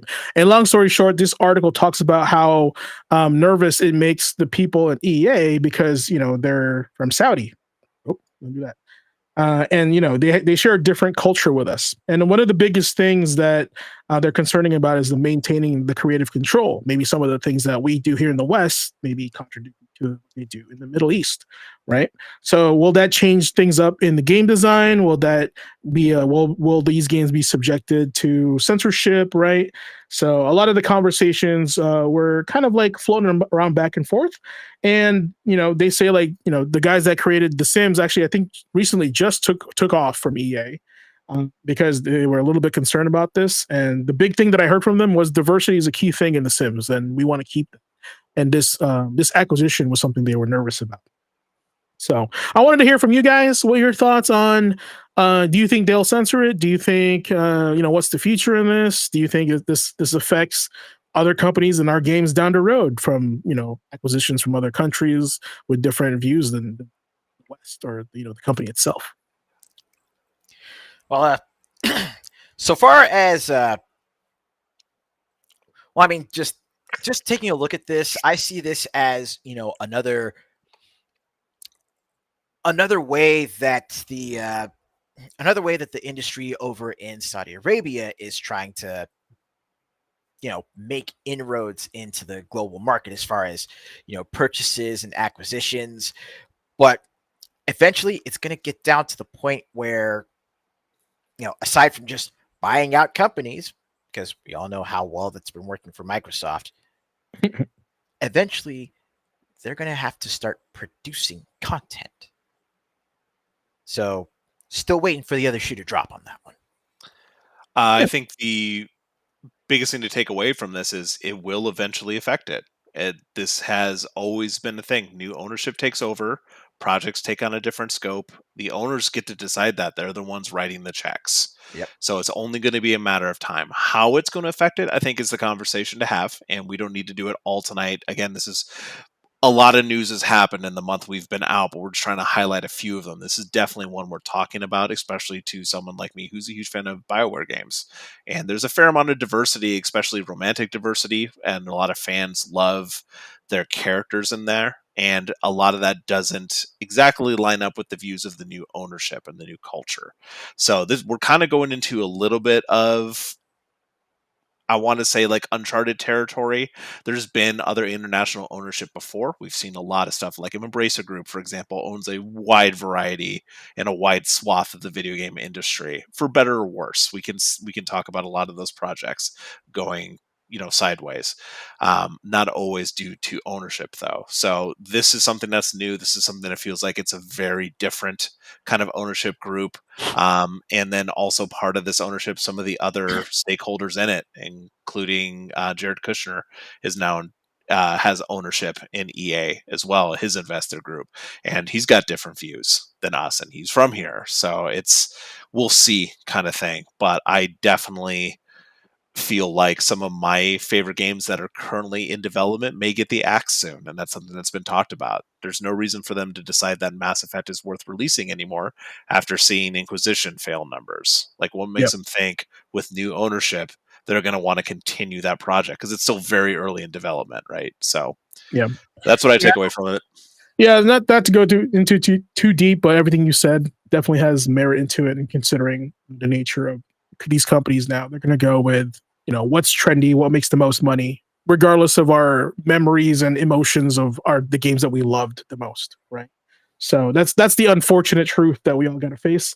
The only thing that's interesting about this article that I read over here is specifically this line. However, the official statement says there will be no immediate changes, air quotes, to jobs, teams, or or daily work within EA after the deal goes through. So that's, to me, it's suspicious, because that's like playing with language. Immediate changes. Exhibit A, Xbox and its acquisitions. That's right. There was no immediate when they bought Activision Blizzard, but 1 year later, look at what's happened. Yeah. And with how long it takes for game dev nowadays, with how long it may take for the next Mass Effect to even get to a potential alpha milestone or a beta milestone, like, I don't think it'll be around. Right now, but a year from now, they're going to be able to actually action things. You take over a giant company like this, there's so many moving parts. It's going to take time to figure out what you have anyway, right? So by the time they figure it out, then they'll axe these. Yeah, like Blue said in chat, define immediate. Like you said, playing with language. But there's, with EA's history, even with new ownership, you're immediately going to jump to the negative, at least with their latest track records, right? In the last like 15 years. So, that's what I take away from it. Cool. That's all I got. What you got? My first article. I just want to bring this up really quick. It's going to be number 1 over here. Let's put it on. Put it on. All right, cool. Sorry about that. Took a second. So, coming from Push Square, I just wanted to bring this up because we've talked a bunch about how gamers are their own worst enemy. Remember how we talked about how over 50% of all purchases on PC are microtransactions, yet we keep complaining about microtransactions in our games. Let's talk about remakes, remasters versus new IPs. Like, there's a whole conversation to be had about, like, the viability and how much it costs and how much time it takes and all of that stuff. But there was a new research report that happened, And it appears that remakes of older video games, generate double the money than remasters. Research conducted over the past 2 years has revealed. So, Ampere Analysis examined 15 remakes and 27 remasters between January 2024 and September 2025, and discovered that spending worldwide is, on average, 2.2 times higher on remakes compared to remasters. So, complete remakes. Right? So we can talk about how we feel about this in just a moment. But during the stated time frame, it said that 72.4 million PlayStation, Xbox, and Steam users collectively spent 1.4 billion on remakes and remasters. Follow the money is what we've already said. Where is money being made? Of course, remakes, as the article goes on to say, of course, remakes such as Resident Evil 4, Silent Hill 2, and Demon Souls are generally priced higher than remasters, as they, quote, require substantially higher investment in development, marketing, and time. Um, in comparison, those remasters rather offer faster turnaround and lower cost, but generally deliver less engagement. So, Oblivion Remastered is a good one. Final Fantasy VII Rebirth, Silent Hill 2 being like super successful ones that's pointed out. But it brings up those kind of questions. Are you more likely to buy a remake than a remaster? We're complaining about these things coming back out and being re-released, but people are clearly spending more money on them. Yeah.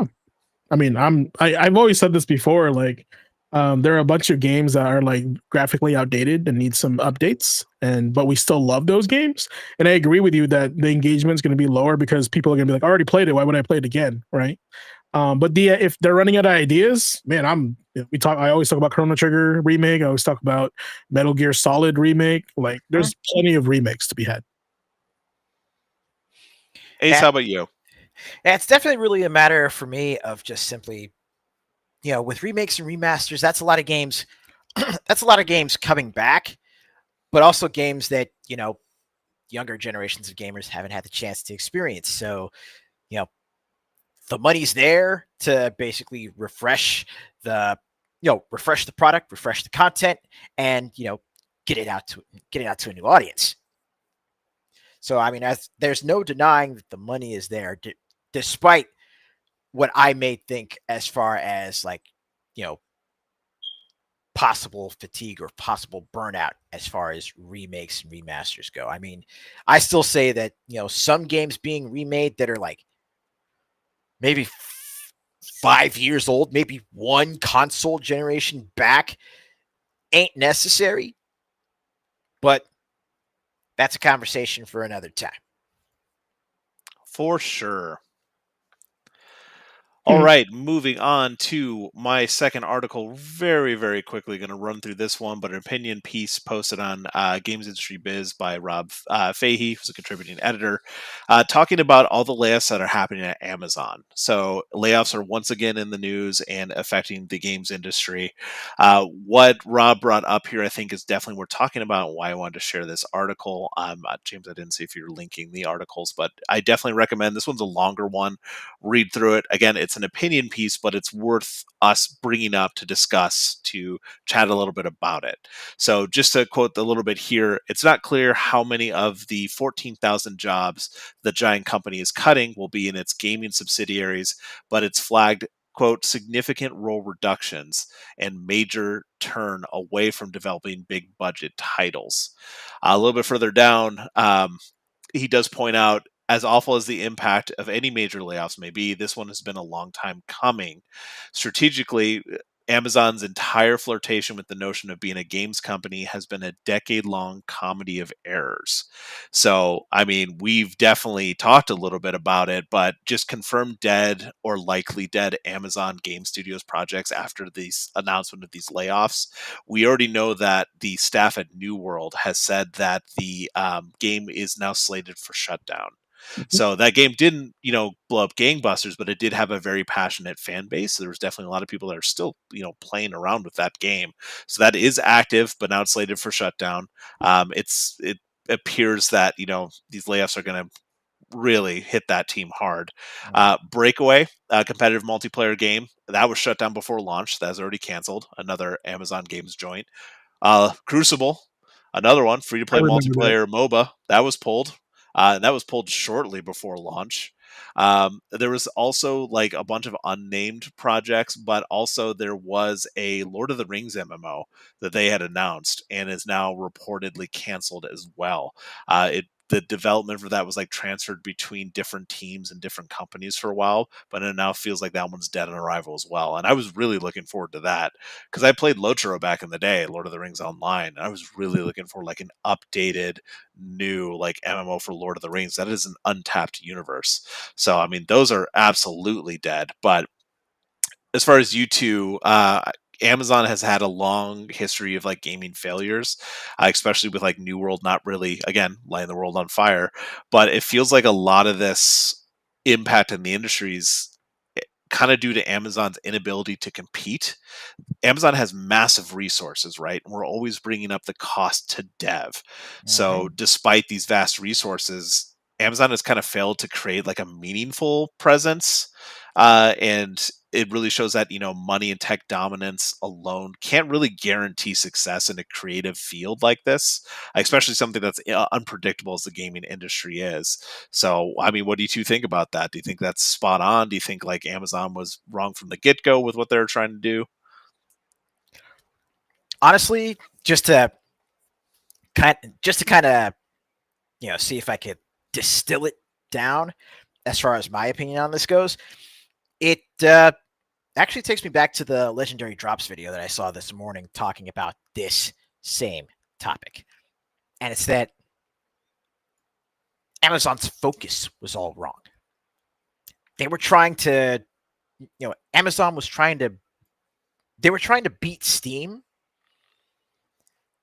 pretty much by buying everything out instead of actually, working on decent content. And a lot of the pain points that Steam had actually, helped to lessen, if not completely remedy as a platform, could be summed up as saying that Steam is the answer to, Steam is the solution to the problem that is the corporate culture and the corporate core of Amazon and Microsoft. And that's not to say that Steam doesn't have its own issues, right? Right. It's just more so where their focus is as a company and what they ended up doing with all those resources is really what's kind of coming into question here. Like the article says, so poor has the company's performance on that front been that when a LinkedIn post from former Prime Gaming VP Ethan Evans surfaced in February, reflecting on the company's failure to disrupt Steam's dominance of the PC digital distribution market. The most common reaction was genuine surprise at the discovery that Amazon had actually been trying to compete with Steam in the first place. James, how about you, man? What do you think about all this? I think Amazon is a little bit arrogant on this case. Because the first thing I think of if we're like our goal is to take down Steam or take market share away from Steam, right?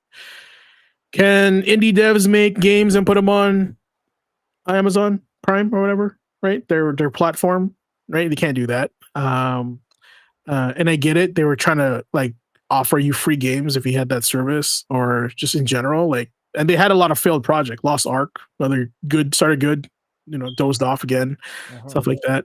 And then and the laundry list of other things that they've failed on. Honestly, their games are forgettable. They're not anything particularly special. They're just there, right? But if their aim is to take down Steam, I think they're going about it the wrong way. Now, I'm not saying I have the answer. What I'm saying is like, you really think like you're going to be able to take market share away from Steam when it's been number one for so long, when there's other people like Epic, EA are trying to do the same thing, which also, by the way, are your competitors. So in a way, you'd have to take those guys down first before you get to the final boss, which is Steam. So I'm not a business CEO and I don't make those decisions, but I just feel like somebody had dropped the ball on if that was the goal of their mission. So. Yeah, again, it's the fragmented nature of all this. Because remember, they had the Luna streaming service as well, which was like their answer to the Stadia, right? It felt like they were trying to do everything and nothing at the same time. I don't know. That's just kind of what I take away from it. Anyway, definitely check out that article when you get the chance. It's definitely worth reading through that opinion piece, just kind of really understanding what's happening in the market, and something like these layoffs at these big tech companies and the gaming that kind of dies from there. I'm going to respond to Jagos real quick. Steam does nothing and wins. So when you think of Steam, you think of, I'm going to go play a PC game and Steam has it for sale without me going to the store, right?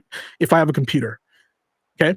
Jagos, when you think of Amazon, what do you think of? I'm going to go buy that game on Amazon so it can get shipped to me so I can play it on my console or whatever. So it's the way people are associating the names. Right. So that's why I was like the arrogance of Amazon to think that they can be thought of like Steam. That they deserve to lose that money. Now, I'm not saying those guys deserve to lose those jobs, but whoever was in charge really dropped the ball on that simple thing I just told you. That's all.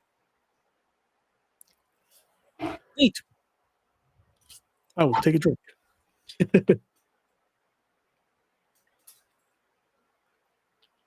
All right. What else we got, Nick? We got some rumors or whatnot?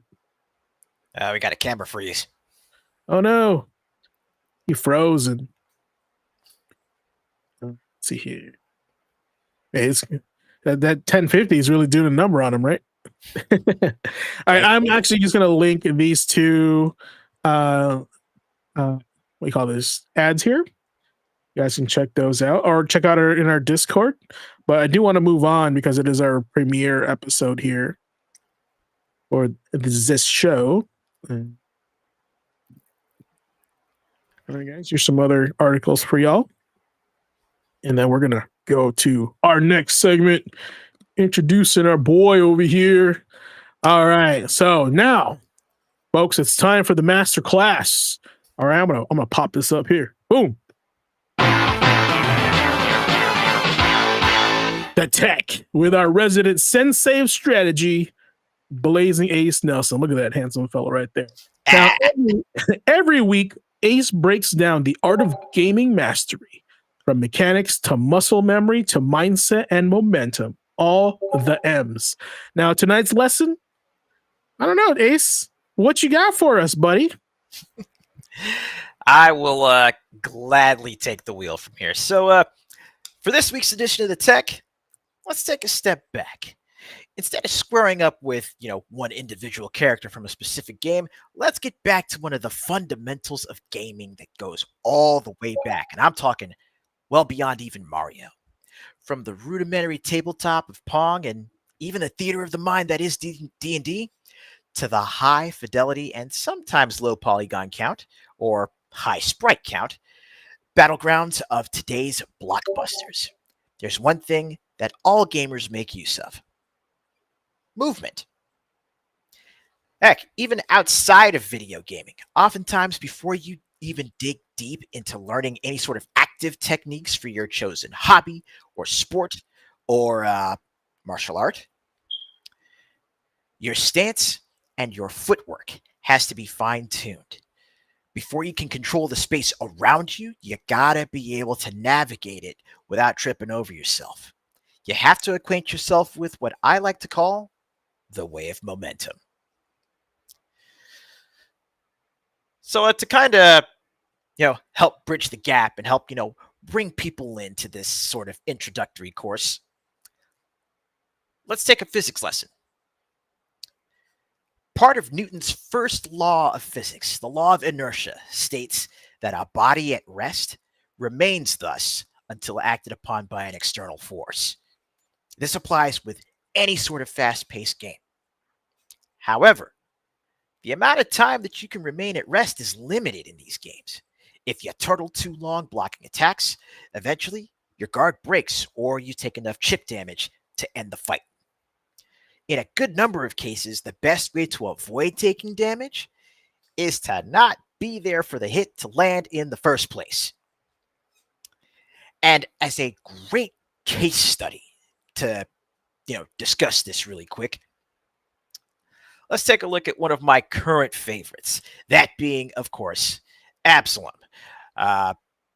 Shall we go ahead and just keep discussing that here, or you want me to pull up the screen for some gameplay? Actually, we can pull up the screen for gameplay next week. But consider this for the folks that have played the demo on Steam, or for those that are actually playing it currently on the PS5. One of the characters you start with is, of course, the Dwarven Bruiser himself, Carl. Now, I choose Carl as our test case because, in all manner of speaking, he's got the shortest range. He's got the shortest range for his basics. So you really need to make it a point to learn your movement, learn your traversal, your dashes, your front and back, as well as your Z-axis evades. And it's really just a matter of, if you want to get the most out of, Carl's fundamentals before even dipping into his Arcana, which actually allows him to get some range, you gotta work on your evades. You gotta work on your movement. I mean, Carl animates and fights like a boxer. So you got to consider that boxers, one of the major fundamentals is footwork and head movement. Again, it's Marvin Cook says it best. Either you got to make sure to protect the fridge, keep the doors closed, or make sure you move the fridge so no one can reach in and take your snacks. Same sort of thing. With that being said, just really quickly for this Tech 101, let me go ahead and kick it back to the rest of the panel. GQ, Nick, what are some of your, I guess, when you think of learning movement fundamentals in any sort of game, it could be in fighting games, it could be in beat 'em ups, it could be in cover shooters like Gears of War. What are some of the standout, movement and traversal mechanics that immediately come to mind for you guys? Wave dashing. Just stuff like that. Like when it depends. Like, are you talking about fighting games? Or are you talking about like beat 'em ups or platformers? I think a lot of this can be broken down to like how like speedrunners break movement in games, right? So there's a lot of exploits that you can do depending on like some oversights that developers may have had during. So like, for example, I'll give you guys a quick one. In Helldivers 2, and they fixed this, by the way. When there's a little side mission where you pick up a shell and you load it up into a cannon. The animation where you pick up the shell makes you move faster. So what people have been doing is picking up and dropping it, picking up and dropping it, picking up and dropping it, and they're like literally moving faster than if they would be running. Right? So that's an exploit the game has. Oh, yes. Not great. Yeah, not great. So and I think like that right there is something that they have to consider. Maybe wasn't tested very well. Or also, what was that thing in Zelda where like Link runs faster if he rolled? Right. So people just keep rolling. So because they want to go faster. So I feel like stuff like that. I think it's great, but just needs to be tested more. Right. And it's funny enough that you mentioned wave dashing because I have been cracked out, but also fortunate enough to discover something similar to that in, games outside of fighters. Because, let's say Dynasty Warriors, specifically Dynasty Warriors 7, where they actually introduce, jump canceling for speed-based characters like Jotai in particular. Jump canceling, like his midair charge attack actually has him like descend to the ground at a rather shallow angle, but he moves fast. And you can jump cancel that once you hit the ground. So you can literally use Jotai's charge attack to wave dash. And between that and, of course, the 60-second Musou run with God Ning, you've pretty much got some of the fastest traversal methods in those games. Yeah. Or in Warframe. Like in Warframe, if you actually like link together not only your ground slide, but also your bullet jump and your double jump and your, and using the slide, because when you use that, like if you tap the evade button, you roll. Mm. So holding evade for the slide, and then hitting jump while you're holding that. So you do the bullet jump, which takes you into the air, and then double jumping off of that and hitting evade. So you do the roll. Not only is it a speed boost, but it's also something that keeps you airborne for longer. It's basically in some circles, they call it the Tenno wave dash.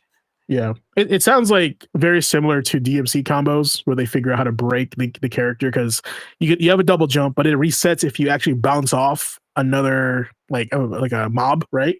And so it's stuff like that like you learn as you're playing the game. There's like what you said, right? You can play the game effectively, but like the masters know every bit and pieces, and they exploit these things. Sometimes it doesn't look pretty, like Shine Spark runs in Metroid. Yeah. Exactly. So that's and honestly, I just feel like I always claim a source of pride whenever gamers break stuff like that, because they're playing it to a point where they're just not like going through the motions. They're actually trying to figure out what's the most optimal way to play this game, and I think that's special. It shows that they know the rules well enough to break them. Homie, the final fight glitch. Punch, punch, punch, look away. Punch, punch, punch, look away. That's something they should have thought about. The glitch that turned into Cody's super. Exactly. And they were like, all right, I'll just put it in the game just for the lull. So I think stuff like that is so like endearing to me when gamers figure that out. And the more folks figure that out, it actually turns into something of a signature for certain games or certain players. Yeah. I honestly if the best place to see what you're talking about is speedrun games. When people are speedrunning something, they use the most busted stuff when it comes to movement, and you just go like, wow, I didn't even know my character could do that. And I play this game, right? Because they just know they played it so much into the point of optimal gameplay, right? So it's crazy. And it's something that's just absolutely fantastic to see. And it's one of those things where it really makes you want to kind of like take a quick step back and just go back through and, find some of your favorite games, find, whatever movement tutorials they have, and just kind of, revisit them. Which brings me from our case study to your homework for the week. Uh-oh. So, pop quiz, hotshot. What I would like for folks to do, now, unlike most college courses, the homework is optional, but I can tell you right now, the homework is going to be fun. So check it out. What I'd like for y'all to do is, simply put, practice movement text in any given game for 10 seconds or 10 reps. For stuff where you got to hold down the button, like say, sprinting in certain games, or, just, moving in general, moving around your theater of operations. Give it 10 seconds, at minimum 10 seconds for each type of movement, or for anything where you need to press a button. So like your evades, give it 10 reps. Work on the muscle memory. Block out bare minimum a half hour to, go through these movement tutorials. Doesn't matter the game you choose. And then take that repetition, take that practice, and try and apply each technique that the game shows you at least once in a live fire scenario or an active stage. And just as you do, take note of the difference in the gameplay. Take note of how incorporating, some stuff that you might have forgotten and needed a refresher on, take note of how it changes how you interact with the game that you choose. So again, practice your hops in KOF, practice your evades, practice, bullet jumps if you play Warframe, practice your rocket jumps if you're playing Team Fortress 2. Practice your trickster style in Devil May Cry.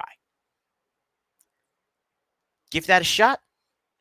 Try to focus on just the movement and how it carries you around the battlefield, how it carries you around the arena, around the playing board, so you can reposition for whatever you plan to do next. Concentrate on the movement. Concentrate on how that affects, again, how you interact with the game. Report back next week or report back in the comments. Let me know what you think.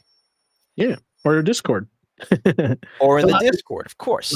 Lots of options there. Yeah, mine's going to be wave dashing and Tekken. That's always been an ongoing thing for me.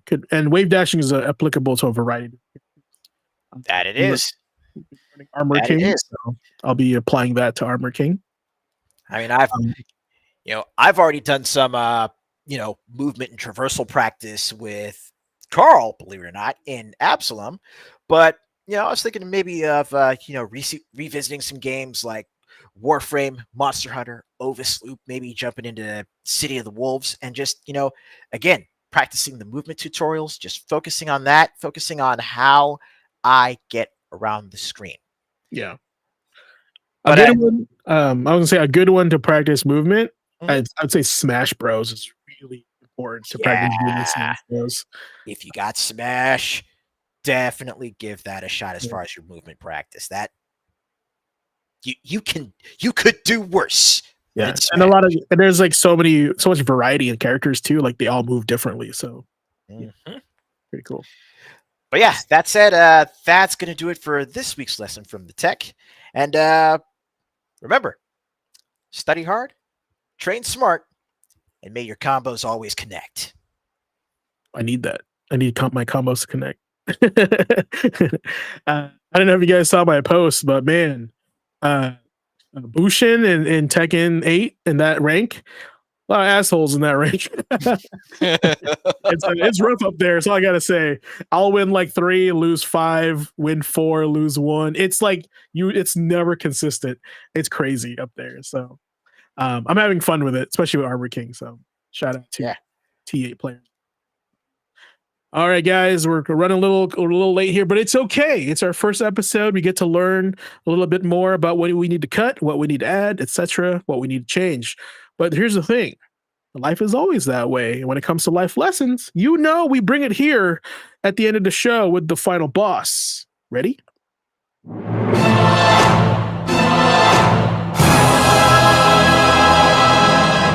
You've trained, you've leveled up. Now face the final boss. Every time we do the show, we usually close the night with the only way we know how, by facing the final boss. The segment where gaming meets life and we draw strength from every victory, loss, and respawn. Tonight's lesson is called New Game Plus. It's just the beginning in honor of our new season. Because the credits may have rolled on season 1, but the next chapter is where the real challenge begins. And I feel like I should play this. I feel like that was appropriate for that little statement there. Yeah. So, last season I did the final boss, and I want to add a little bit of, kind of a life advice for our gamers out there, because, life is hard out there, and we want to make sure that they're not going through it alone, right? We're all here doing our own paths, but even though we're playing solo missions, we're all doing the same thing together. We're grinding things out. We're trying to find, our end game here, and we're always facing checkpoints and moving on to the next level, leveling up. So tonight, I want to talk about New Game Plus, right? So when you finish the game, the credits roll, the music swells, the hero stands tall, right? And you think, well, that's it. But then the menu changes. A new option appears. First of all, is there a New Game Plus there's a New Game Plus in Absalom, right? Oh, yeah.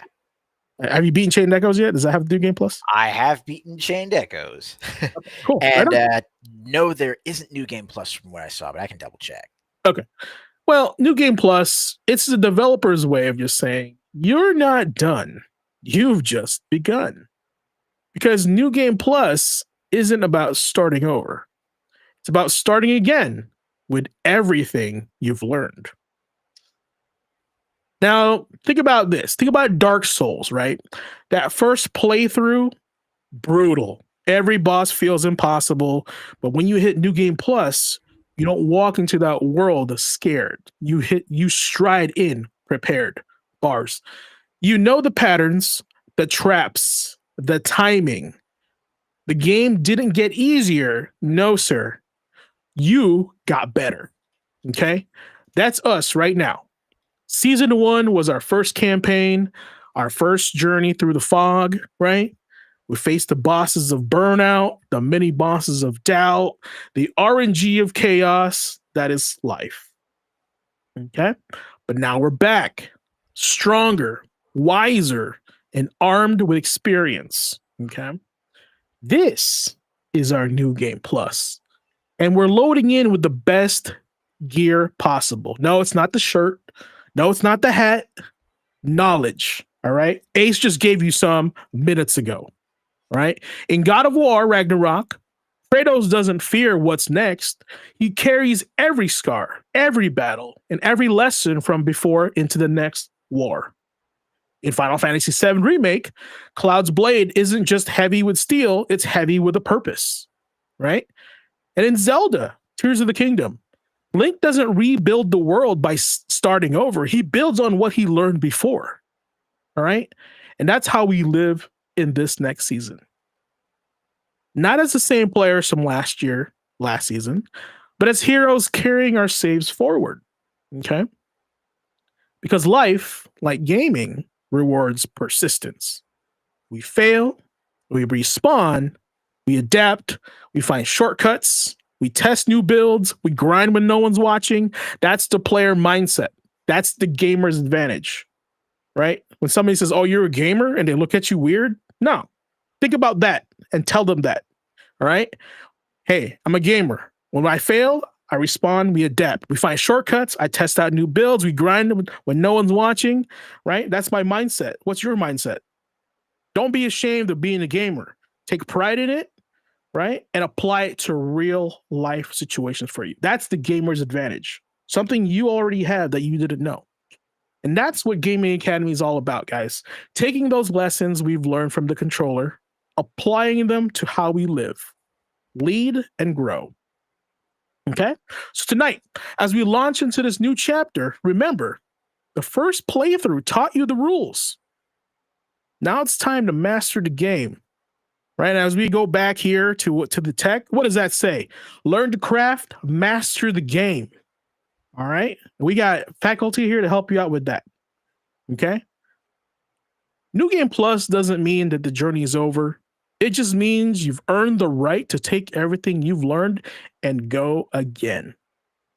Because the credits, they don't mark the end, friends. They mark the beginning of the next level.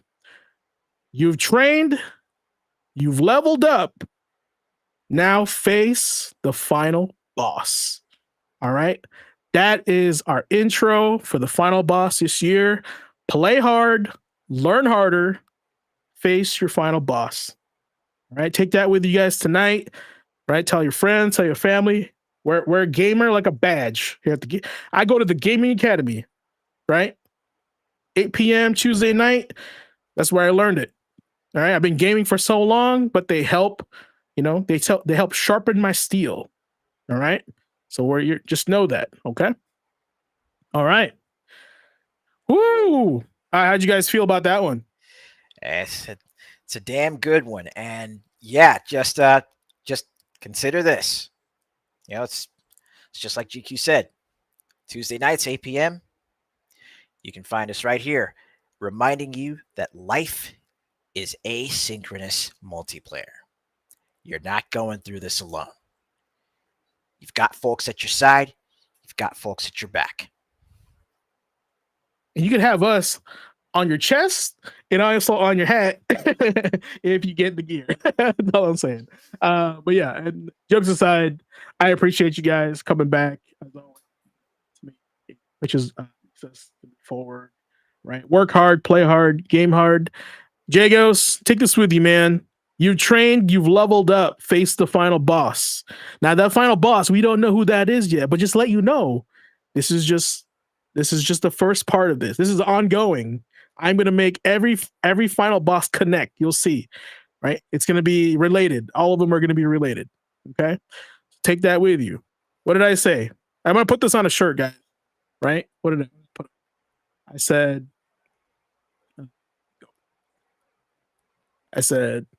Play hard, learn harder, face your final boss.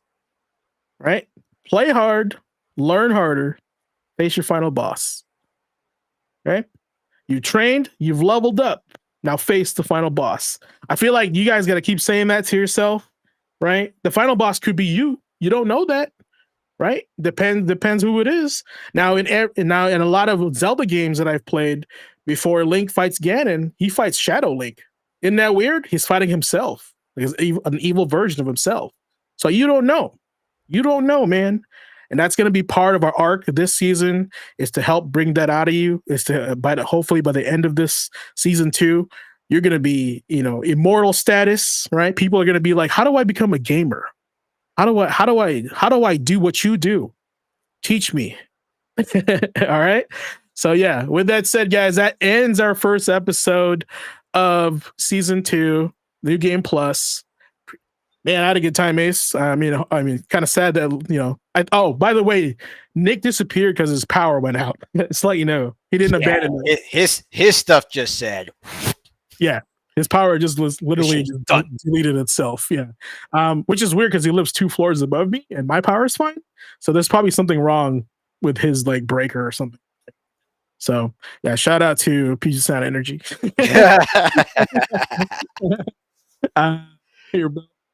It's cold out there, folks. All right, y'all have a good one and enjoy this outro. Appreciate y'all.